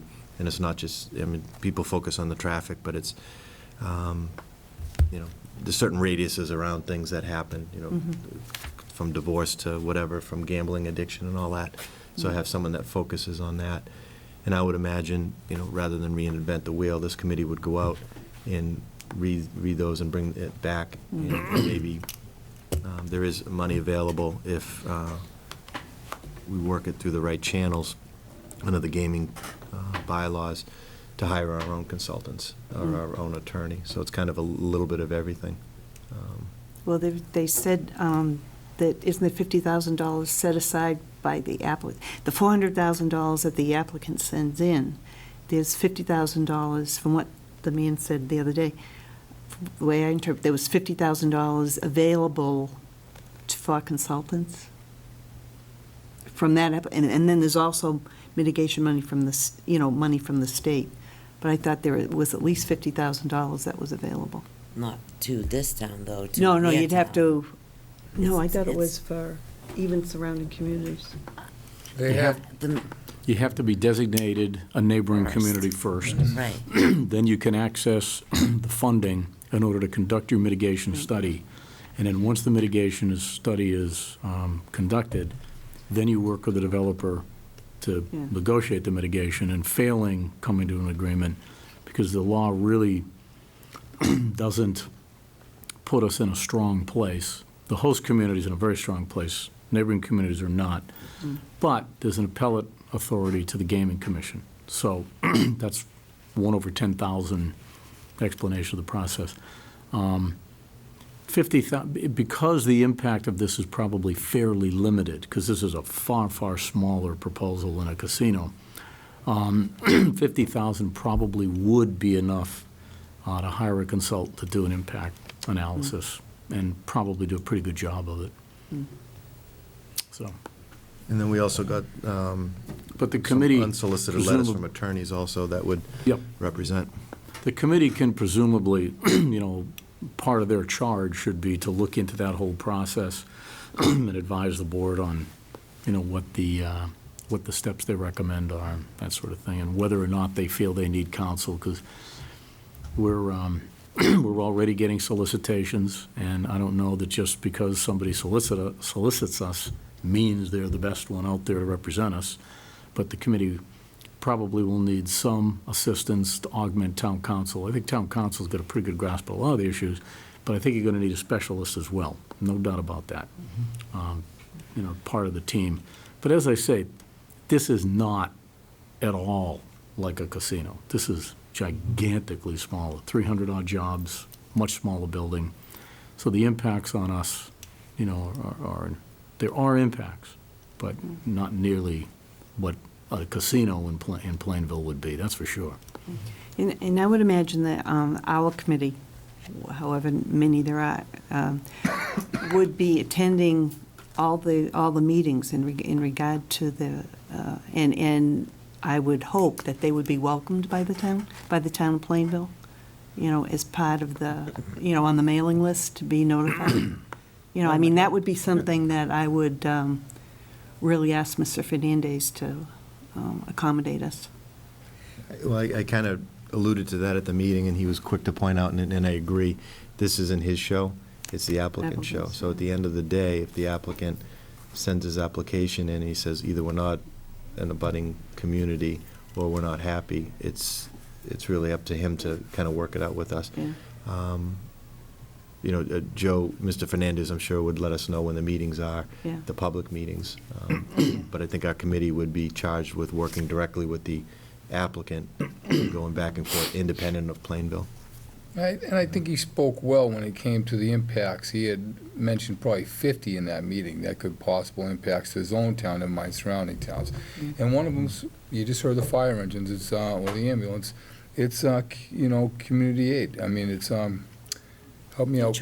Mutual aid. I mean, it's something that could be an impact to the town. There's all kinds of things. So I say, let's put the committee together. I know there's a few people here that want to be on it. If only 4 people from the, you know, the town applied, if that's what it is, put all 4 of them on it.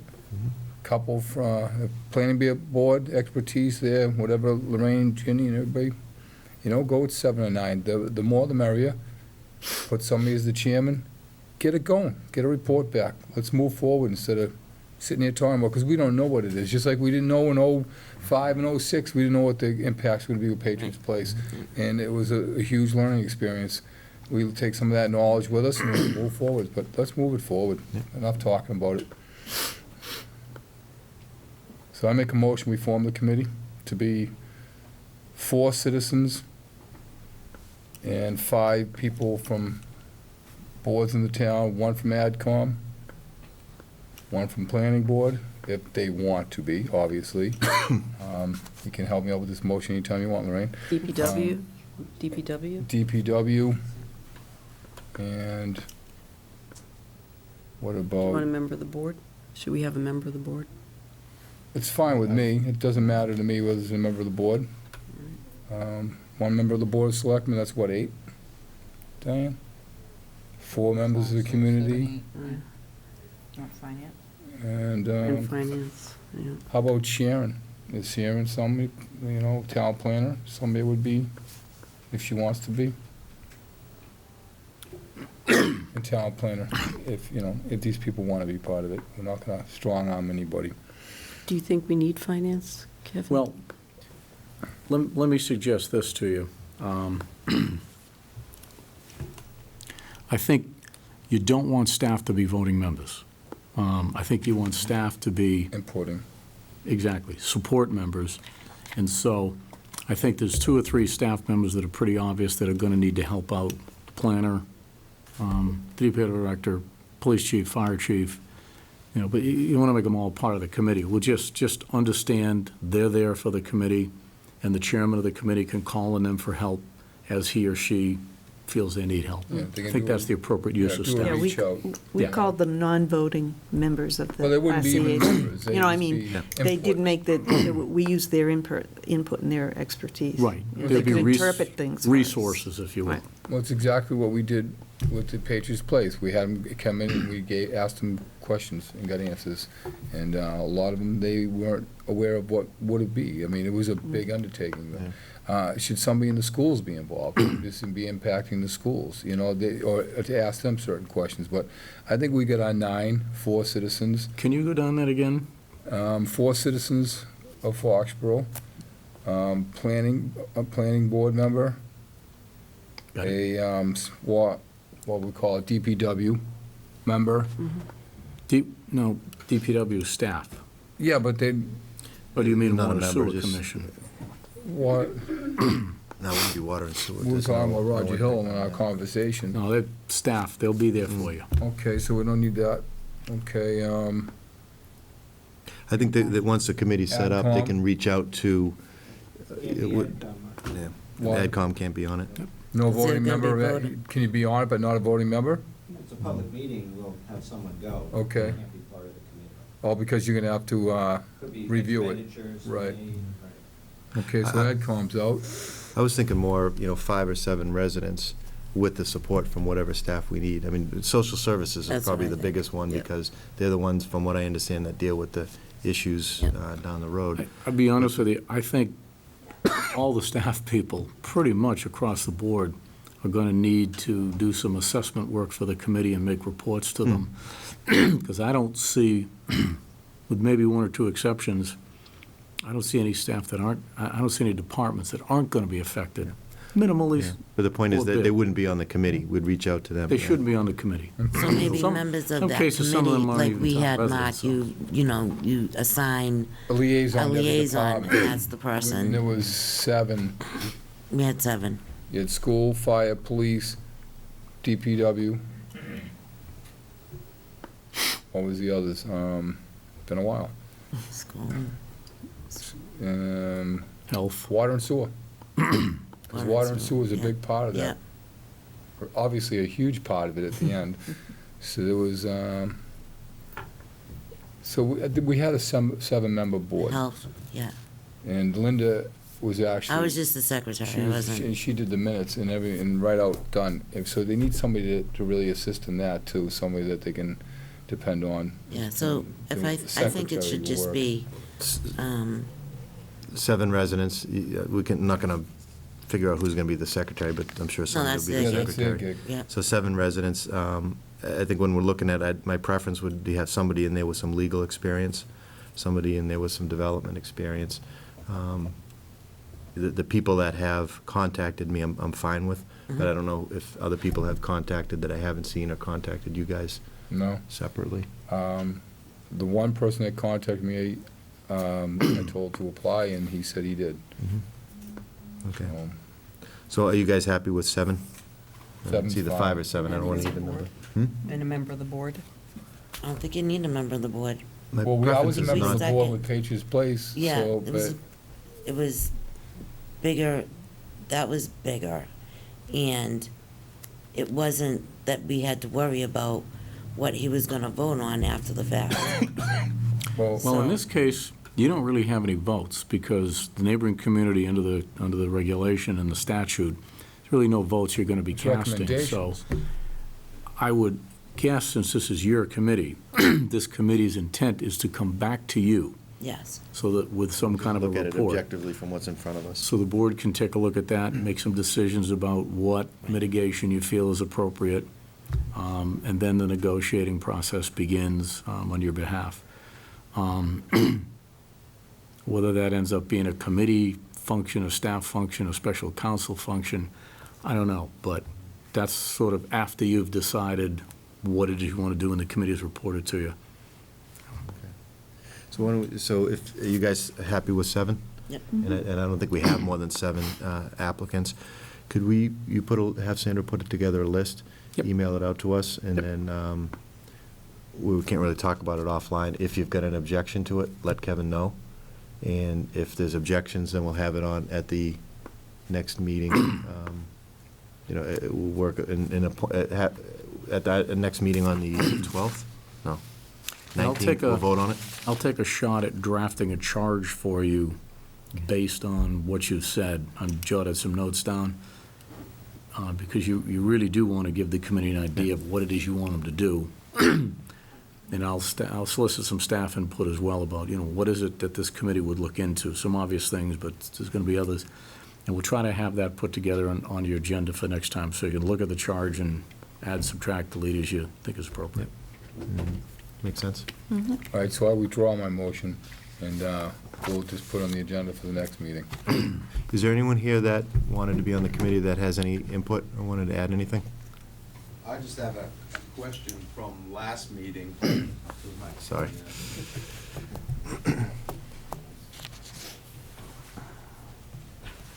Chris Mitchell, 9 Spruce Street. From last week's meeting, I took away from it that we should be going to the owner of Plain Ridge and saying we think we're a surrounding community, and get that dialogue going. I don't know if you guys need to do anything, vote on it now.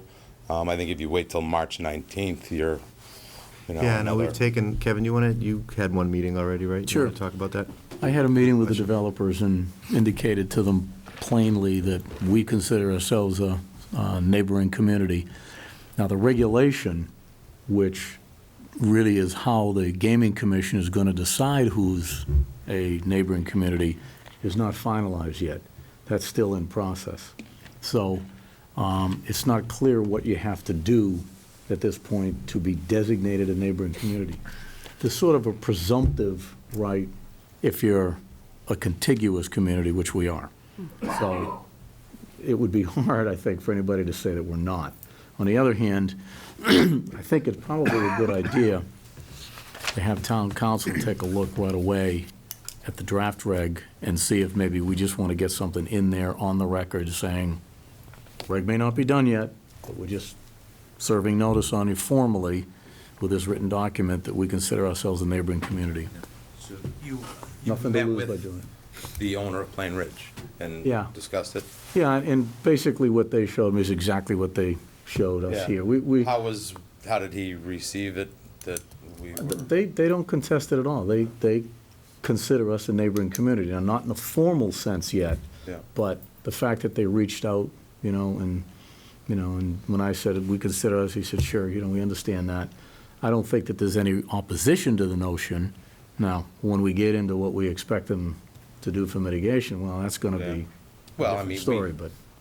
might look at it and say there's nothing to mitigate too, you don't know. Yeah. But I would suggest that town council does put something in writing and get that formalized. Yeah, that makes a lot of sense to me, anyways. You guys okay with that? Yeah. Just a shot over the bow. Good dialogue. Thanks, Chris. Okay. So, just to summarize, so you'll put the names together that we've gotten already in the office, and then draft up a goals and objectives and kind of a scope of what we want to accomplish with the committee? Yep. And then we'll vote on that, we'll put that in the agenda for next And meeting. have town council send an appearance letter indicating our intent to be a neighboring community. Okay. Anything else on that? Nope. Good discussion, thank you. The annual town meeting warrant review, the packets that you got on Friday were dated 3/1. so Chuck, I you can apologize throw for all the those drafts and redraft, but I don't think you've got the most current one, and that's this one. And that's the one you need to. 3/1/13. If you have the one labeled 3/1, just tear it up, shred it, get rid of it, because I think we're up to revision 10 or 11 at this point. And then there was this one when we one that got here was when today. we got Yeah. here tonight. This is a brand-new one. This, Newer well, than this? I don't know if that is. I know this one's right, because I just spun it off the computer. So the one that we just got tonight too, throw away? This one is labeled 3/5/2013. No. Okay. Yep, so get rid of that. There you go. Larry?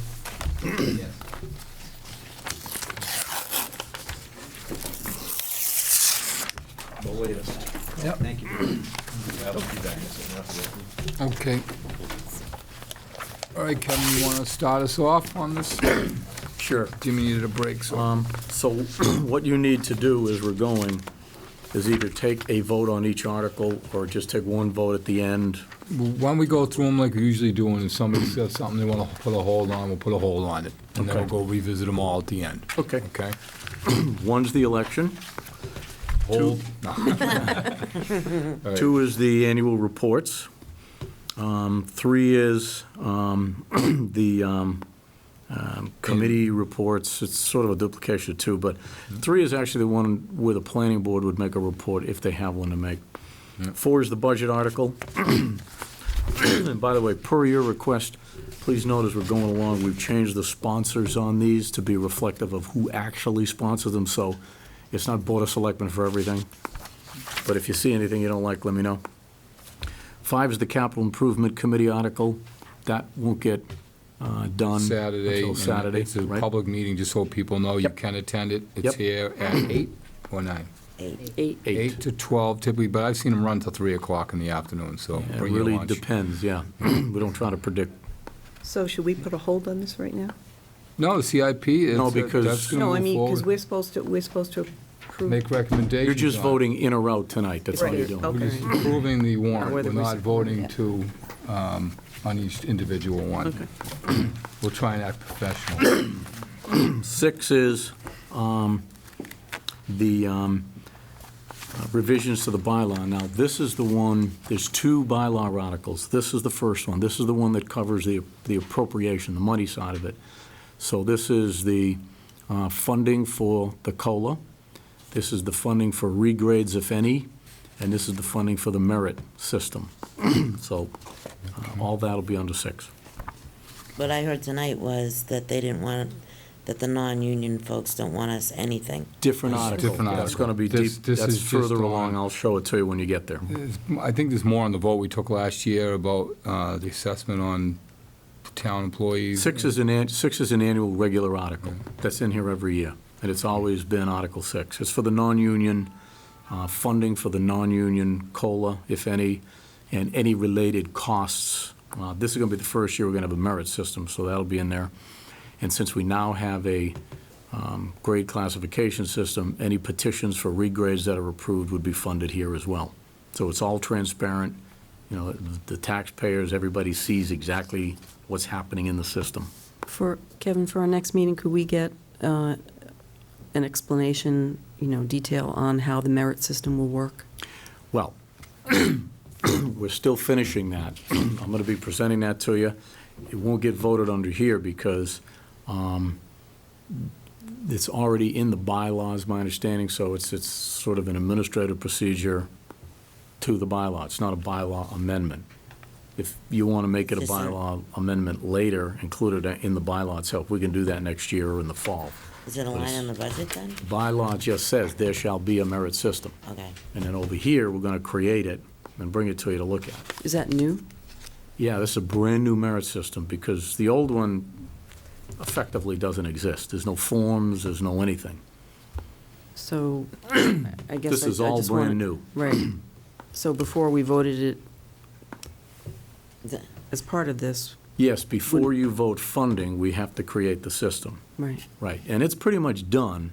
I just haven't had a chance to sit with a HR director and the committee to go through it, make sure that I'm satisfied with it before I present it to you. okay, I just wanted to make sure it would be presented to us Mhm. before we voted Yeah. on this Oh, yeah. article. Yep. Okay, thank you. 7, 8, 9, and 10 are collective bargaining funding agreements. 7 will not get acted on because we haven't even opened with the firefighters union yet. 8 is very close to settling the police.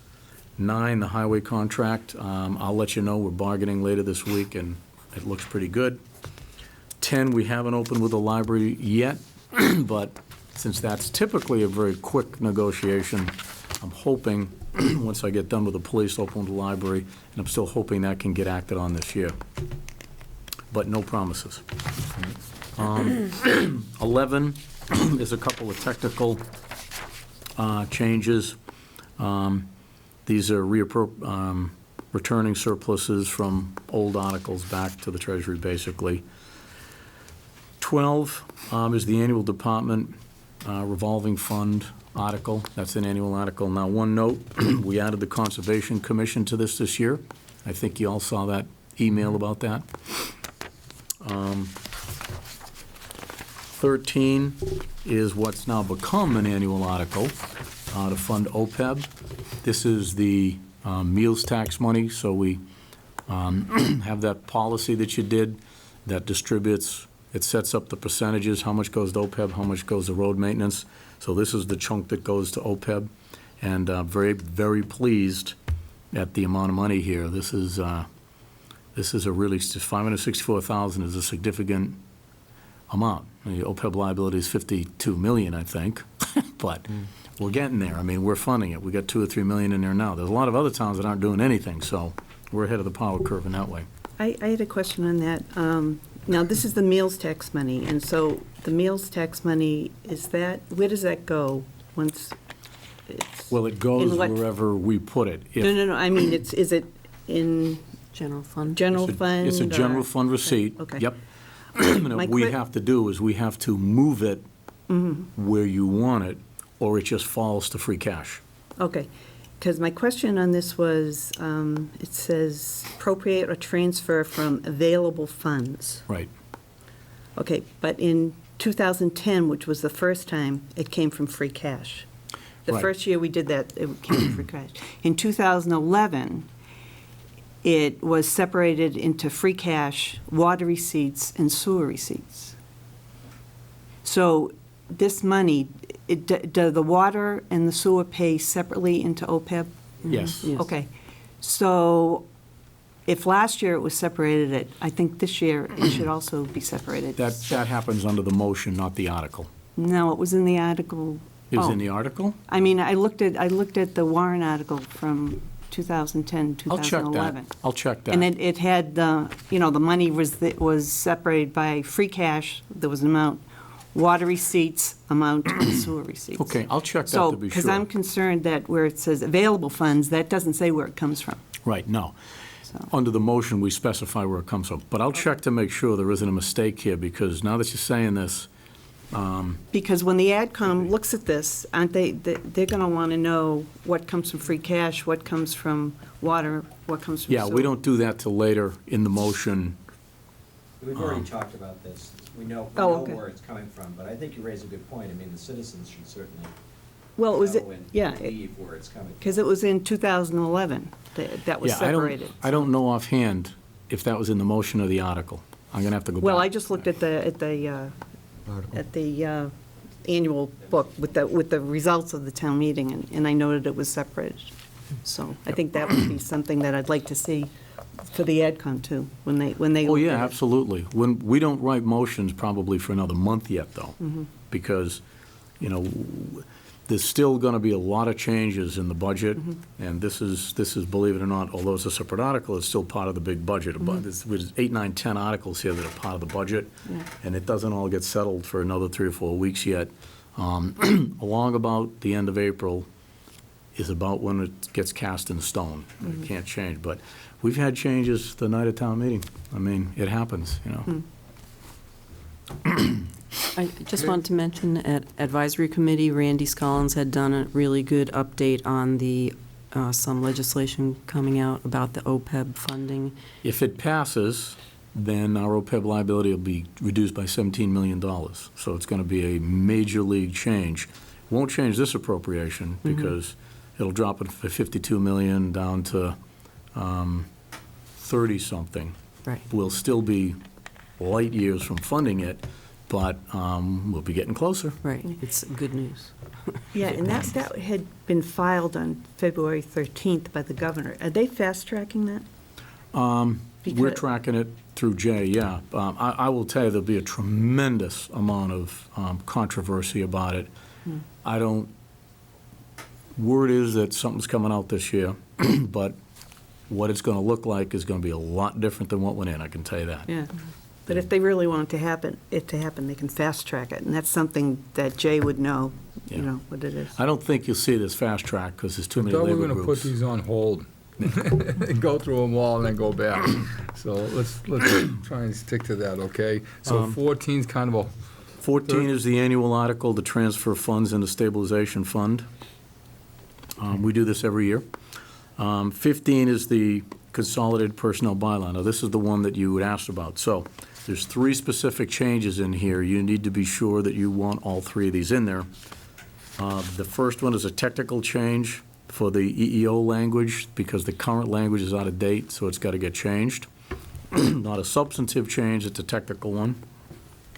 Article 2, we're changing the FMLA, Family Medical Leave Act language. Again, it's old and out of date, and it has to be changed to comport with the law.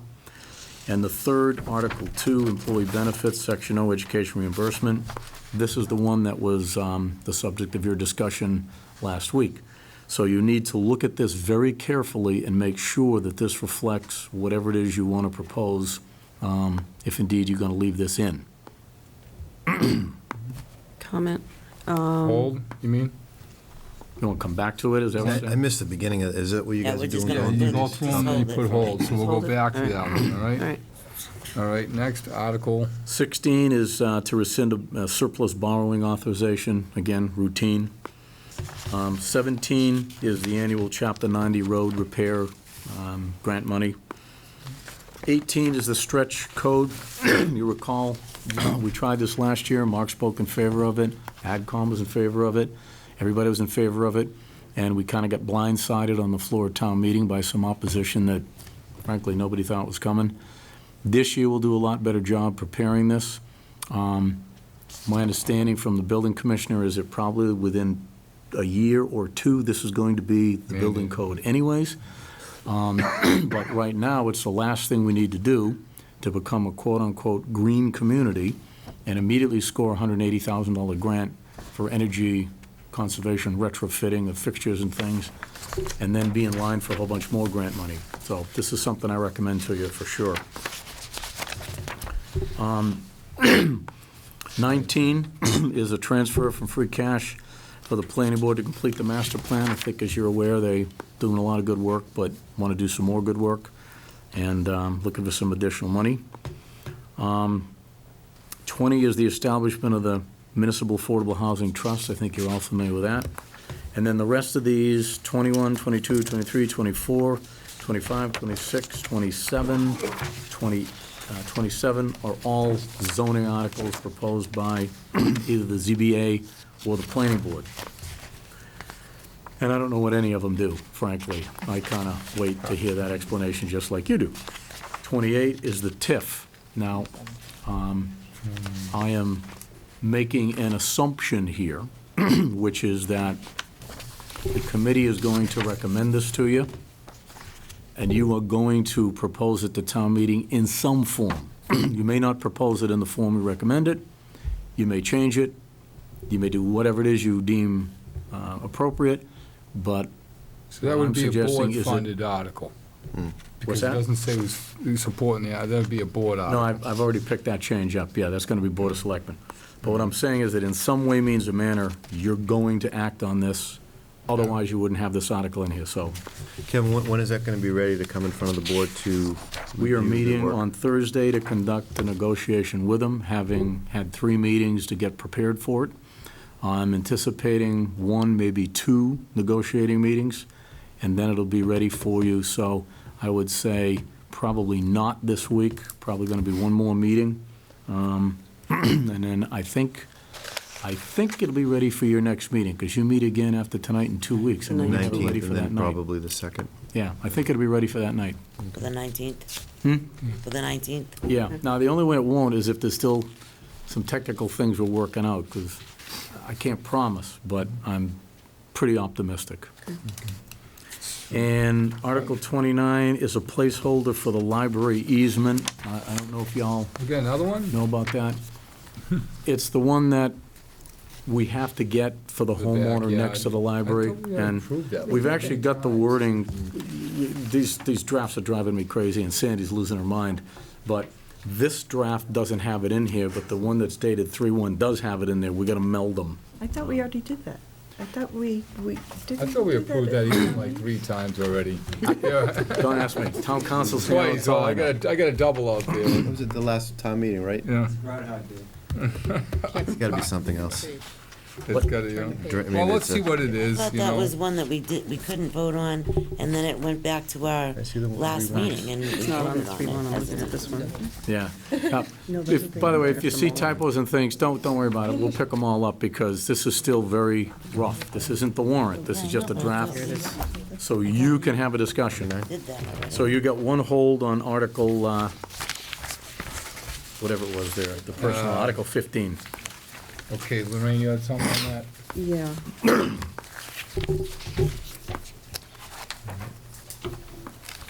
While you're looking for that, Article 20, that was the easement where the abutter in the back of the library wanted access to get to the back of their Right, but property. Right, didn't we and we already, didn't approved that already it. go to It's town been meeting? approved. That already went to town meeting. Cindy Amara sent in another one.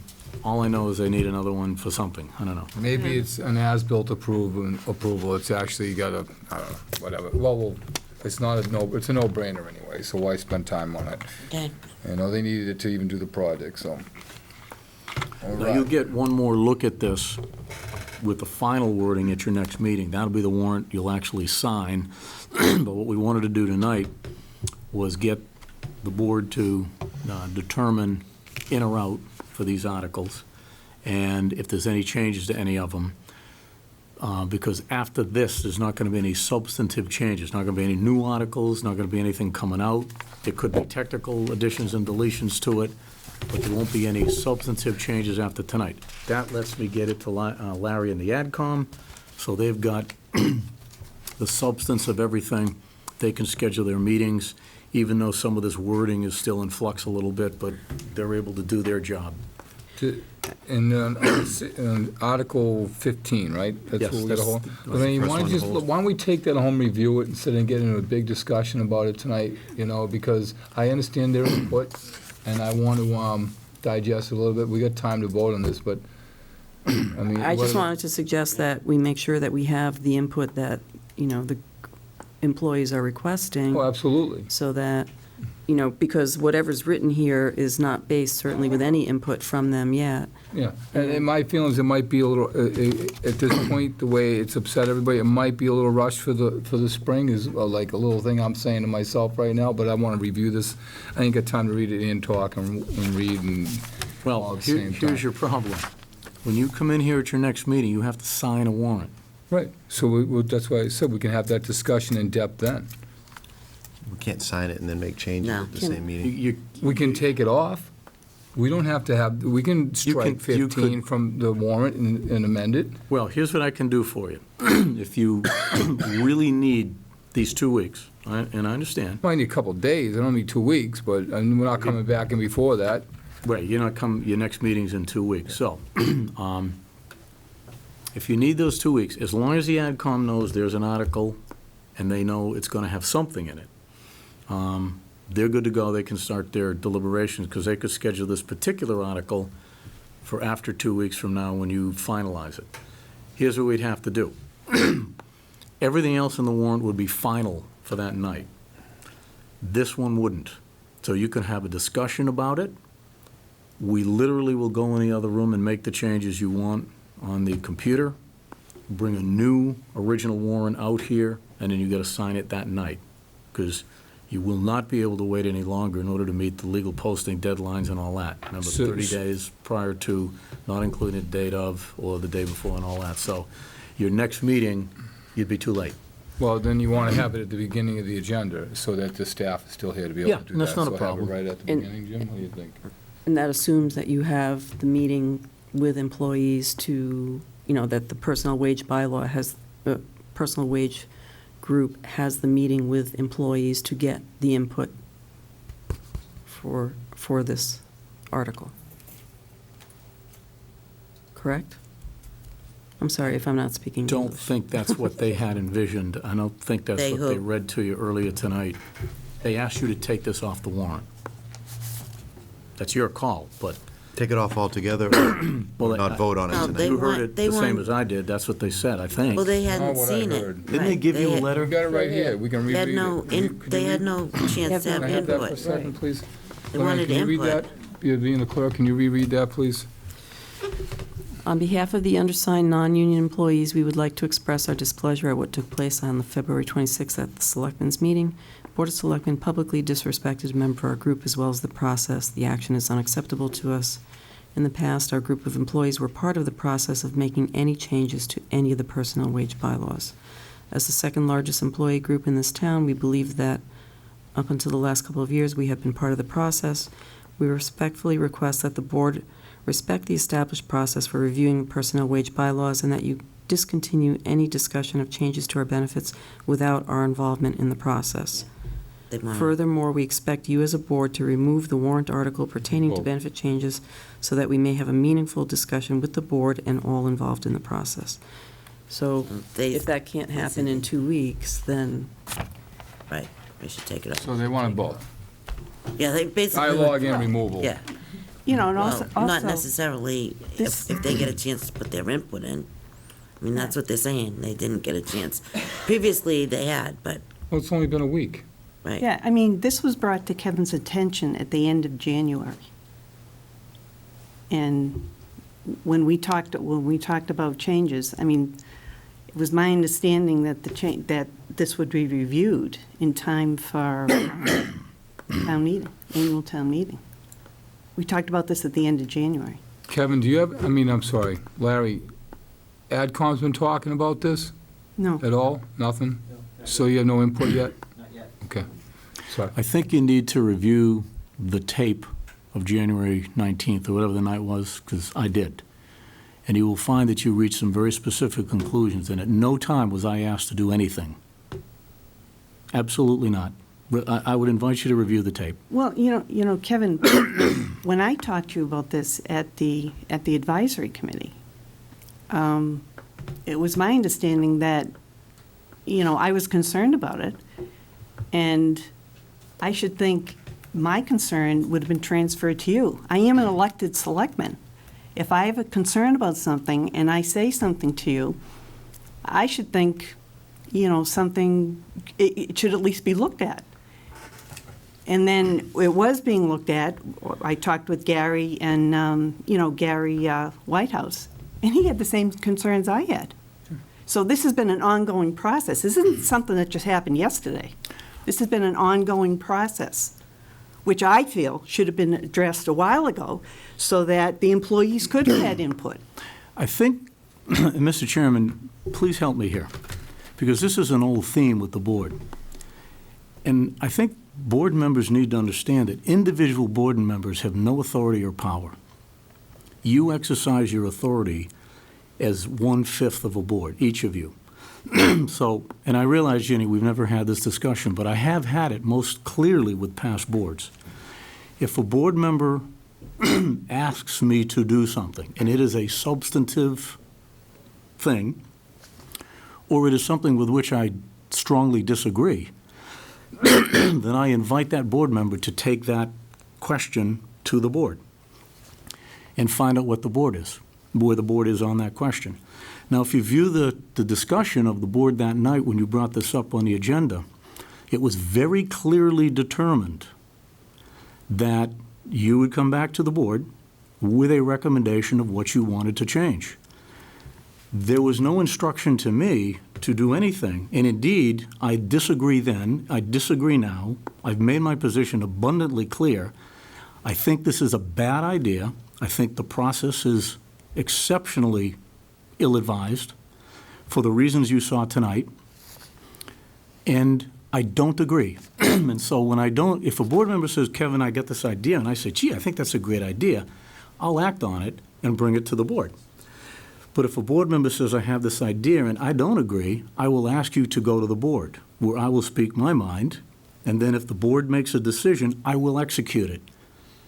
And that's the process we've been following for, I think, a long time. If I were to take direction from one board member, then I would be depriving the other 4 of you of the opportunity to do what you're supposed to do as selectmen. So I have made this clear. So I don't know what Kevin, more Hold on. Wait. All right, just in you can take this over anytime you want. I think it's a discussion, the timing is not great, but it's a discussion that has to be had. Clearly, there's an issue that the selectmen have with a part of the, let's say the bylaw, part of the personnel wage, their contract. And we've started this process. Gary Whitehouse is involved, the wage committee's involved, you're involved. We're getting letters and stuff. It started. I can see how it's going to end, but we've got 2 weeks to get there. The process, and I haven't been involved in the process of changing in the past, but there is a process, and we've shortcutted it. The reason we shortcutted it, it's a matter of opinion. You think it should have been addressed a little quicker. You're coming back and said, the best we could do is have it on the agenda. We did it. But, the discussions that's happened over the last 2 weeks, my head is spinning. Everybody and nobody is taking responsibility for this because it's an issue that has to go through a process. The question is specific. Can we get through a process between now and March 19th where there's respect for the employees to have that dialogue with you and with Cindy and come up with something that can come back to us by the 19th? Well, the answer to the question really is in the mind of the beholder, if you will, in this case, the non-union employees. They made a very specific request of you. So is it possible to honor their request in 2 weeks? No, because they've asked you to take this off the warrant and have a dialogue with them through the course of the summer. I mean, that's the specific requests they've In the made. summer, okay. Well, they've asked you to That's for take it off the fall, warrant. So you're looking at December, late November, Right. December. So presumably, although the letter doesn't say it, what I think they're saying is, well, they've said it very clearly, they want you to take it off the warrant. There's no ambiguity about that.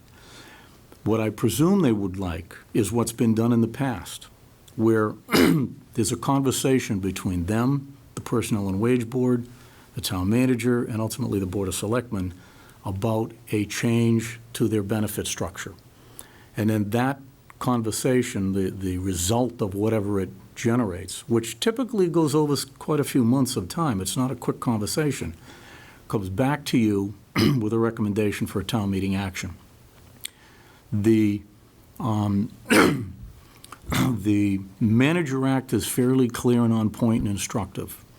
The manager proposes changes to the benefits of the non-union employees, in fact, all employees, to the Board of Selectmen. Now, this process we are currently following is outside of that process. Now, I'm not saying there's a formal process that we have to follow here, but you have a tradition of how you've done it in the past, and this is not following your tradition. So it's really a question of if you feel strongly and you want to propose this and it's on the warrant, that's your call. And we will, of course, and you have asked me to write it, and I have written it in proper language. But I have questions about the way it's written. Well, you know what, that's why I just wanted to, let's hold on. Let's just take a little straw poll right here and see how the board feels so we can eliminate discussion. I for one, think, you know what, I think that there has to be change made. There's definitely needs to be changes made. But in fairness to them, it needs to be put off because it's being rushed. It was, I understand. it was what you're not, originally, it was not rushed. This was brought up at the end of January. At the end of January, this was noted by the advisory committee. This was noted by the personal wage bylaw chairman. It was noted by me, and it was imparted to you. The end of January. I'm afraid that the town employees think that this is just something that came up like last week or something, and we're trying to get them, and that is not true. This was talked about in the end of January. But that's still, Jeannie, that's still, following the process, it's still only 2 months. Well, you know, you're talking about tradition. Traditionally, in years past, when a selectman talked to the town administrator or the town manager about something, it was attended to. That's the tradition of the town of Foxborough. I still want to take it, you know, because this is going to go on all night. Yeah, before we take a straw poll, because I think there's a process and a respect and a union, non-union issue on one side, the fiduciary issue on the other side. There's a benefit in here that has no cap on it. Correct. So if someone wants to take 5 classes times whatever, times 10 employees, there's going to be a big hit. And, you know, it is what it is because it's in the bylaw, and shame on, no, I shouldn't say shame on, because it's in there for a reason. I don't know what the reason was. It could have been they might have given up something on the other side to get it. I don't know, but the fact that it's in there. Now it's come to light. If we put this off until September, are we setting us up for everyone taking this benefit, and then we're saying, well, we should have handled it there? Well, here's the good process news. for that? Here's the good news, if there's any in this. By postponing it until a special in the fall, you are not costing yourself, the town is not costing itself any money. Is that because they had to decide, but they had to submit it by December 31st? The employees who want to do this have to have submitted it by December 31st. Only 2 non-union employees did. Now, One withdrew. one withdrew, so there's that's only what we had currently this one last request. meeting, we had this discussion where there's no monetary loss to the town by Correct. putting it off to the fall. So, this is a situation where you can take your time, you can proceed deliberately, there is no reason to create a rift with our employees. You can have that courteous, respectful dialogue. You can come back in the fall with a change to this, which, by the way, I have yet to detect a single employee who objects to changing this, not one. Their concern is the process, but they agree that this needs to be changed. So I think you will find them very willing, cooperative partners in changing this, but they would like the respect of that dialogue so that we can bring this back in the fall, change it at a special town meeting prior to December 31st, when presumably employees would make their request for the new fiscal year in 2014. So the only thing that could result in the town paying money under this, uncapped, if you will, would be if we failed to have a special town meeting prior to December 31st and a non-union employee made their request. Given that explanation, then straw poll, We I had don't that- have a problem. We had that dialogue last Because time. I And you know what? I understand your frustration, Ginny, but I think, given that it's not going to impact us financially, then that does open up the opportunity that we can honor that process. And So I'm gonna make a motion to strike Article 15 from the annual town warrant. If you could not strike the first two parts of 15, because nobody objects to those. That's what I Those was are just gonna technical ask. changes. Okay, then Section I'll O. let Linda take over. Makes sense, Are Jane? they okay with those two? Yes, everybody's fine with Yeah, that. as Those long are as just it's- technical You're changes. sure? In the fall. You're positive? Yes. I've got your word. Tell me, what You're- if we don't, I mean, you. You know what? You're pretty sure that we're going to be having. Take the whole just- article out, because I'm not sure. It's getting, so everybody's talking at the No, same time, well, the getting me first, confused. the first Hold two on, parts are hold boilerplate. on. All right, so, That's- Linda just asked No me a big deal. question. I'm just saying, All right, like, all I right, just all want to right. make sure. And I can't Because give they were you- very have to have a specific little- Well, I in their can't thing to understand say when five they people want are talking at the same nothing time. on That's there, all I'm so. The answer to your question, Linda, is I didn't ask them. I don't know for absolutely certain.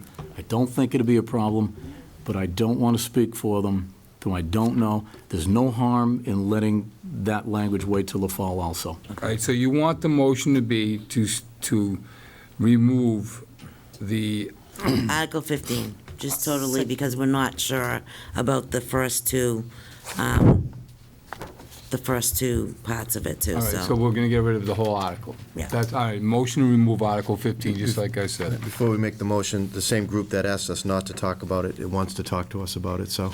No, I just want to say we were aware of the EEOC and the other thing, because it's federally mandated, so we all understood, we were explaining those to us today. So they were federally mandated, they have to be changed, we don't have a choice. and we didn't So you have a did choice. explain it to them, so that's Those all you had to two. say. Well, I didn't know Here, that. he wasn't I in the wasn't at this meeting. He wasn't in Oh. this meeting, it was an employee I'm meeting. excluded from that meeting, believe me. I Okay, wasn't so even in the the- building. So just section O. Opportunity policy, and then the family medical leave stays as is.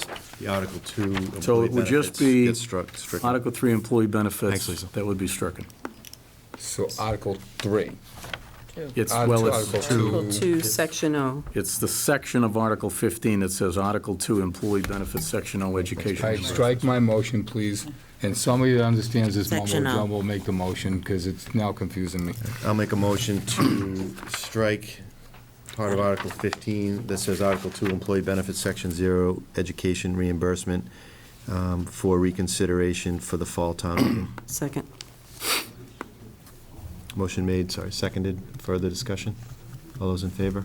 Motion carries 5-0. Mr. Chairman, whoever you are, Well, he stepped out, and I took over, and I never gave it I back. just want to say thank you to the board, because we will end up changing this, and Ginny, I assure you this will be changed very much like you've got in mind and Gary has in mind, but we will do it in a way that at the end of the day, everyone will say, that's a good process, we did the right thing, and we'll end up with a good cap on it that makes it a responsible benefit. I assure you. We It'll will. save us 3 Kevin, hours can of you debate. just clarify something for Sure. me then?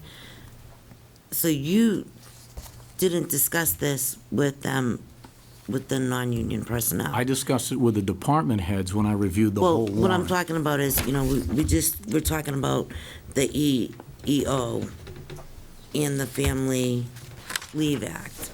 No, because those were technical. You said, you just said, trust me, I'm not even in the building when they meet, whatever, so how do they get their information about what is coming up here? Can I comment The- on that? Yeah, let's hear Can I from comment Cindy, on that? sure. You know, one thing I want to add, and then I I want was to just turn it asking over. Kevin, that's all. Ginny, you said earlier that the selectmen's meeting on the 19th, you suggested that perhaps the employees weren't aware of what was discussed that night, way back when. I want to reassure the board, the employees were acutely aware of what was discussed that night. There was a tremendous amount of discussion following the meeting that night, because that's the first time the benefit was discussed about being changed, and the employees were acutely aware of that.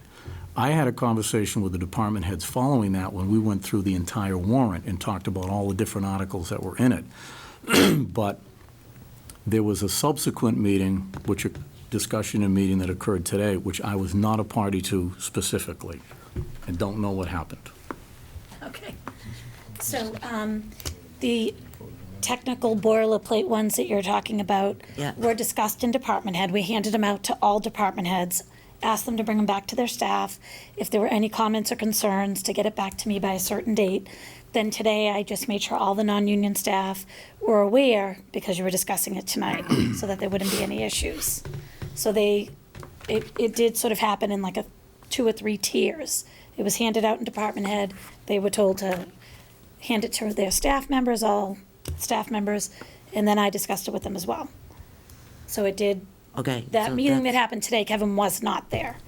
I don't think you were invited, but he was not there. But Nor was I invited, which Okay, is the way, which is the way it should be. Okay, so just previous to Cindy's arrival, you would approach the non-union members and have a meeting with them, whether it's the department heads or trickles down. That used to be your role, correct? Or The process that I would recommend is, yep, no, it sounds like Cindy has control over it now. That if a article is coming up and it has to do with non-union personnel, that you will do the trickle-down effect through the department managers. no, actually, the very first step was presenting it to Kevin. Just the very first thing I did was say, these are out of compliance. We need to update these immediately. Kevin. But If it's a- previously, it would have been you that yeah, did well, it that. still is. If it's a Okay. discussion about changing a bylaw, then the manager's role is to have a discussion with whoever. Yep. And if I agree with the change, if I agree, propose it to the board. That's what's in this Manager Act. And then the board debates it and decides if you want to act on it or not. In other words, it's a mutual discussion between the manager and the Board of Selectmen. However, if the employees want to have their own meeting and talk about any subject they want to talk about off town time, they have every right to do so, and not invite me if they don't want to. So that's the meeting that happened today? That's the meeting that happened today on their dinner break, and 4 that o'clock. was their decision. Okay. So Cindy, you presented this, the boilerplate language to Kevin, and when was that? Quite some time ago. I don't remember the exact date. A couple weeks ago or something, Okay, yeah. and at that time, you didn't say to Cindy, oh, by the way, we probably should be reviewing the tuition reimbursement? Because No, I his had been, point because is- I had been talking to one of the selectmen? No, Jenny, let me say this one more time. Okay. I don't. Hold on. This is- No, this is way off track. This is going. Way off yeah. track. We're not going down that road again. Time to move on. Time to end the discussion. So the motion was made, We got the motion and Cindy, thank you. everything. We voted. 5-0. it was voted for the discussion, 5-0. That's Article 15. Was there any other articles that were Nope, hanging out there? that's it, off to action. Lorraine? I wanted to bring up 2 questions, Kevin, on the articles. One is, back a ways, Tim, the intern, had done a study of the streets and how there were a number of streets that had not been Oh, approved yeah. that affected Chapter 90, is it Chapter 90? Yeah. Funding, so that by approving them, we would get more funding for our roads. Well, So- Chapter 90 funding, yep. Yeah, so I just wanted to find out if we can put some of those on here, because I think the list was pretty long, and I thought we were going to start trying to take chunks of them. There's no way I could resurrect that and get that on here that fast, because it's not just a matter of taking Well, the it's street. accepting it, then you gotta maintain it and plow it. Well, it's not even that. It's Gotta that you be have to have a inspected. legal description of the Yeah. street. It's not enough to say, move to accept Brown Ave. Under some circumstances, it is okay to say that. Under others, you got to have a legal description. So it's not a quick, Okay.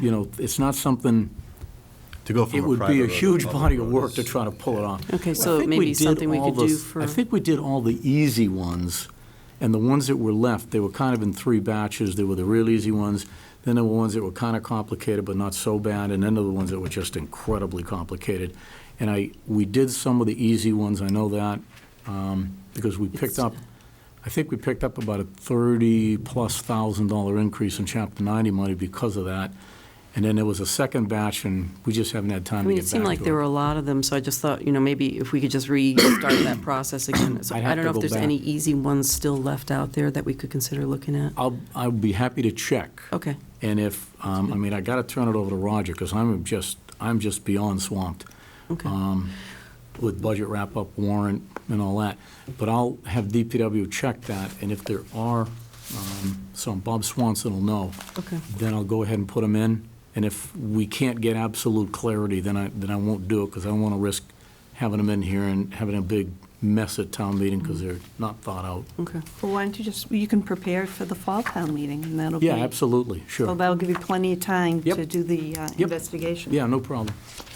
The other question I had for an article, when we did the Town Asset Review Committee update, and we talked about the old recreation building, that the need that there would be to go to town meeting for an approval to start the process, I think, for whatever legislation, Yeah. to get authorization so that they could be viewed as, a possible sale of that I asset. think Jay Barrows has to propose that legislation. For what, I'm sorry now? Is the The old recreation auditorium. building, the old auditorium Oh, behind fire the, station. Yeah, you actually have to get legislation. Drafted. But don't we have to ask You have to- town town meeting town to do meeting. that? Yeah, it's going to be a big rigmarole, and, so we haven't done any research on it, and honestly, it's been put out there as a potential site for the new regional dispatch center, because it would be a great use of it, unless somebody else has a better use of it, but it would be a great use for it potentially. So if the report comes back, and that should be done within 4 or 5 weeks, and it says, hey, that would be a great site, then that's something that comes to the town for us to consider if we want to do it. It's easy I wasn't aware of legislation that. because it's regionalization. Yeah, other than that, honestly, I can't think of any use, and it sort of becomes a discussion between you, and I'd encourage you to talk to the planning board through the master plan to see if anybody thinks there's a use for it, and then if not, then we can get the legislation, declare it surplus and sell it. So look at that potentially for fall, depending on what plan. Yeah, it's another potential one for fall, sure. Okay, thank you. And I'd say that's probably one your committee wants to take a Right. look at. Well, that's why I was asking, because it's Yeah. something, we want to do something with it. So And many I have just wanted tried. to Get it get moving. it going. Yeah, So many have tried to move that I building. know. Kevin, just on the back page, on the signature page, I don't know who Lorraine A. Clark is, and I'm pretty sure that Linda A. Walsh will, she'll be here, she may be here, she may not be here, but she's not on there at all, so I don't know if this was, and John, sorry, but you're not on here either, so. Thought we weren't going to I talk don't know about what to tell you, typos. kid. Both of us could be out, I don't know. Linda, But Kevin just make sure we specifically asked change not that. to talk about typos. We should Typos. think of something quick and funny, but nothing's coming to mind, so if it's a typo, we'll fix it. Okay. I gotta see it. That's fun. All right, Somebody now else got it first, anyway. There's no action items. There is. Yeah, there is. Right here. What's the matter? There you go, brother. My packet. Okay, We, go. That's a simple. grant acceptance for. I have that in here somewhere. So I move that we accept the grant for $10,000 for the state 9/11 department to be used for training costs, the operation of the central dispatch. Second. Motion made, seconded, further discussion? With gratitude, all those in favor? Aye. Motion carries 5-0. Second grant was for $43,534 from the state 9/11 department to be used to supplement costs for the operation of the central dispatch These are center. grants we get routinely every year. Motion made. So moved. Second. Motion made, seconded with gratitude. All those in, any more discussion? All those in favor? Aye. Motion carries 5-0. There is a payment received from Attorney Spillane from the Waxy O'Connor's situation, of $8,000 to, as a gift for the police department. So moved to accept. Motion made Gratitude. with gratitude. Second? Gratitude, seconded, further discussion. All those in favor? Aye. You have And on something? top of, yes, but just discussion, Where's the sign the sheet? bills for the lawyer and everything. that was gonna get paid. That's just a bill that was paid, that wouldn't be as a gift. It wouldn't be an action item. That would Right, is that just be- correct, Kevin? So the two, so Attorney fees? you got like 2,000. Oh, no, wait a minute, the attorney fees were part of that, right? Yeah, but Yes. that's not part of an action item. That's an exception to the gift. Not really an That would action be a item. bill. I That was would just be- questioning yeah, that. I'm I sorry, yes, it is. wasn't making it part of your Remember- motion. Wasn't this, Remember, this was a gift. and the attorney fees were in that? Yes, so you have to accept this gift. How So did this is gift covers the 8,000. fees? Part of it does? That's what I'm saying. Thought it was like up to 10,000. This is not reimbursement for anything. This is a gift, which in their good conscience, they felt they should give to the community. It says in the letter that it's for the purposes for public safety training. Right, but Because as you know, you have no power to require payment Right. by a violator. That would be unlawful and stricken down by ABCC. I'm just trying to think, there was, But if their conscience troubles them and they want to give a gift, they can do that. we didn't have all the attorney fees, didn't they say it's gonna be under this amount? 2,000. 2,000. It was under 2,000, Kevin said at the meeting, and that goes directly to, that situation. Doesn't go in the budget or nothing. It's a different scenario than this completely. But they do have to, you should tell us they're accountable and it's paid up. That's all I'm saying. Well, I can tell you that they offered to make you a gift, and they made the gift in the amount they offered that night. Right.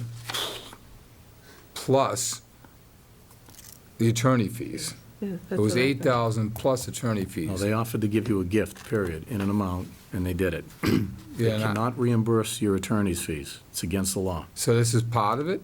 No. They offered to make you a gift. I'll explain it afterwards. Oh, I can review it later. Okay. Can we hold off on accepting that? It's not going to, Oh, no, we accepted it. Oh, we need to accept it, yeah. But we already that, I voted think on that it. answers your question though, right, Linda? Sure. I thought, you're right, Linda, I'm sorry. What is this here? And then we have a request for request to accept $500 from the Harvard Pilgrim Healthcare to the Historical Commission Gift Fund from Kristen Hovey of the Historical Commission. Jimmy, in the signing folder, I've got 3 license applications for Waxia Corners. It's not on the action items, right? Where you get these? Hold on, let's finish with this one. So moved. This is a gift of $500. Right. And a motion was to accept it, seconded Second? with gratitude. All those, any more discussion on this item? All those in favor? Aye. Motion carries 5-0. That's it for the action items, and we'll go back to,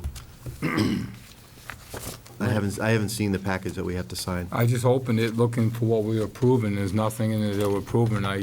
There's nothing, there shouldn't be anything for us to sign this evening. No. We don't have any. Well, I'm I saying, don't why do we know have is the Waxia Corners in here? I don't know is the short Alcohol, answer. entertainment, and So common I'll victorials. have to check tomorrow. We'll have to call you to come in and sign it over the next week or so, because I don't know. There's no action item attached to this, so. Well, we would have to vote on something. We couldn't just come in and sign it. Yeah, right, so that's next It's next, meeting. the 19th, I guess, I'm because just trying to think through, but nothing's coming to mind. Cobwebs, I don't know. Is I it don't know something why. that we missed? Do we, Don't think so. 16-day suspension, cover costs. Should we make a, you're good. should we do a motion Well, to approve? I don't know why these are in here. I don't even know can what they tell you, are. They have these licenses, so I don't know why these are here. I don't know. Well, if we, Is everyone around tomorrow or the next day if we have to come in and sign it? No one's going on Tahiti I'm not, vacation? but We'll we'd give you a have to call. meet. If this is We something would that have- you voted in the past and it just needs to get signed, we'll That's give you a fine. ring and you can pop Well, in there's no whenever you get a paperwork to chance. vote it tonight other than signing, so Yeah. unless, so you Well, gotta I'm not find out gonna if we sign already it. voted on it. If we haven't voted on it, then if Next it's agenda. timely, it's, yeah. Yep. And then there was one item it was in our packet from Skipjack, and I'd like to address when people send us letters. It's about the issue that they're having brown water in their restaurant. Now, it's nice to say it's not our issue, but it's addressed to us. Can we draft a letter either back to them explaining that we're aware of it, and the Water and Sewer Department is working on it? Or is it more appropriate, you guys want to send this letter over to the Water and Sewer Department? They and already say, have it. They already have Have it it. on this? I was at the meeting. They have They it. have it, and the water superintendent is drafting a letter back to Skipjack's. Okay, because this was copied, this didn't say it was copied to them, it Yeah, was and just what I copied, yeah. asked Bob Thank you. Worthley, when he did send the letter to Skipjack's, to send the Board of Selectmen a copy so we can find out, How remain they- in the loop okay. and find out what he said. So he And said he would do They that. voted to do that last night Yeah, after? he said he made a note to do it. so. Okay, so, but not responding it. Right, so we don't have to respond, they're going to respond, but we'll get a copy of their response. Okay. Okay, we're going into executive session. Do we have a motion to go into executive session? Negotiations with non-union personnel. Motion go into executive session to discuss non-union personnel negotiations, to re-enter a regular session shortly to adjourn. Motion made, seconded? Second? Linda? Yes. Ginny? Yes. Lorraine? Yes. Mark? Yes. And the chairman says yes. Thank you all and have a good night. Change my last name to clerk.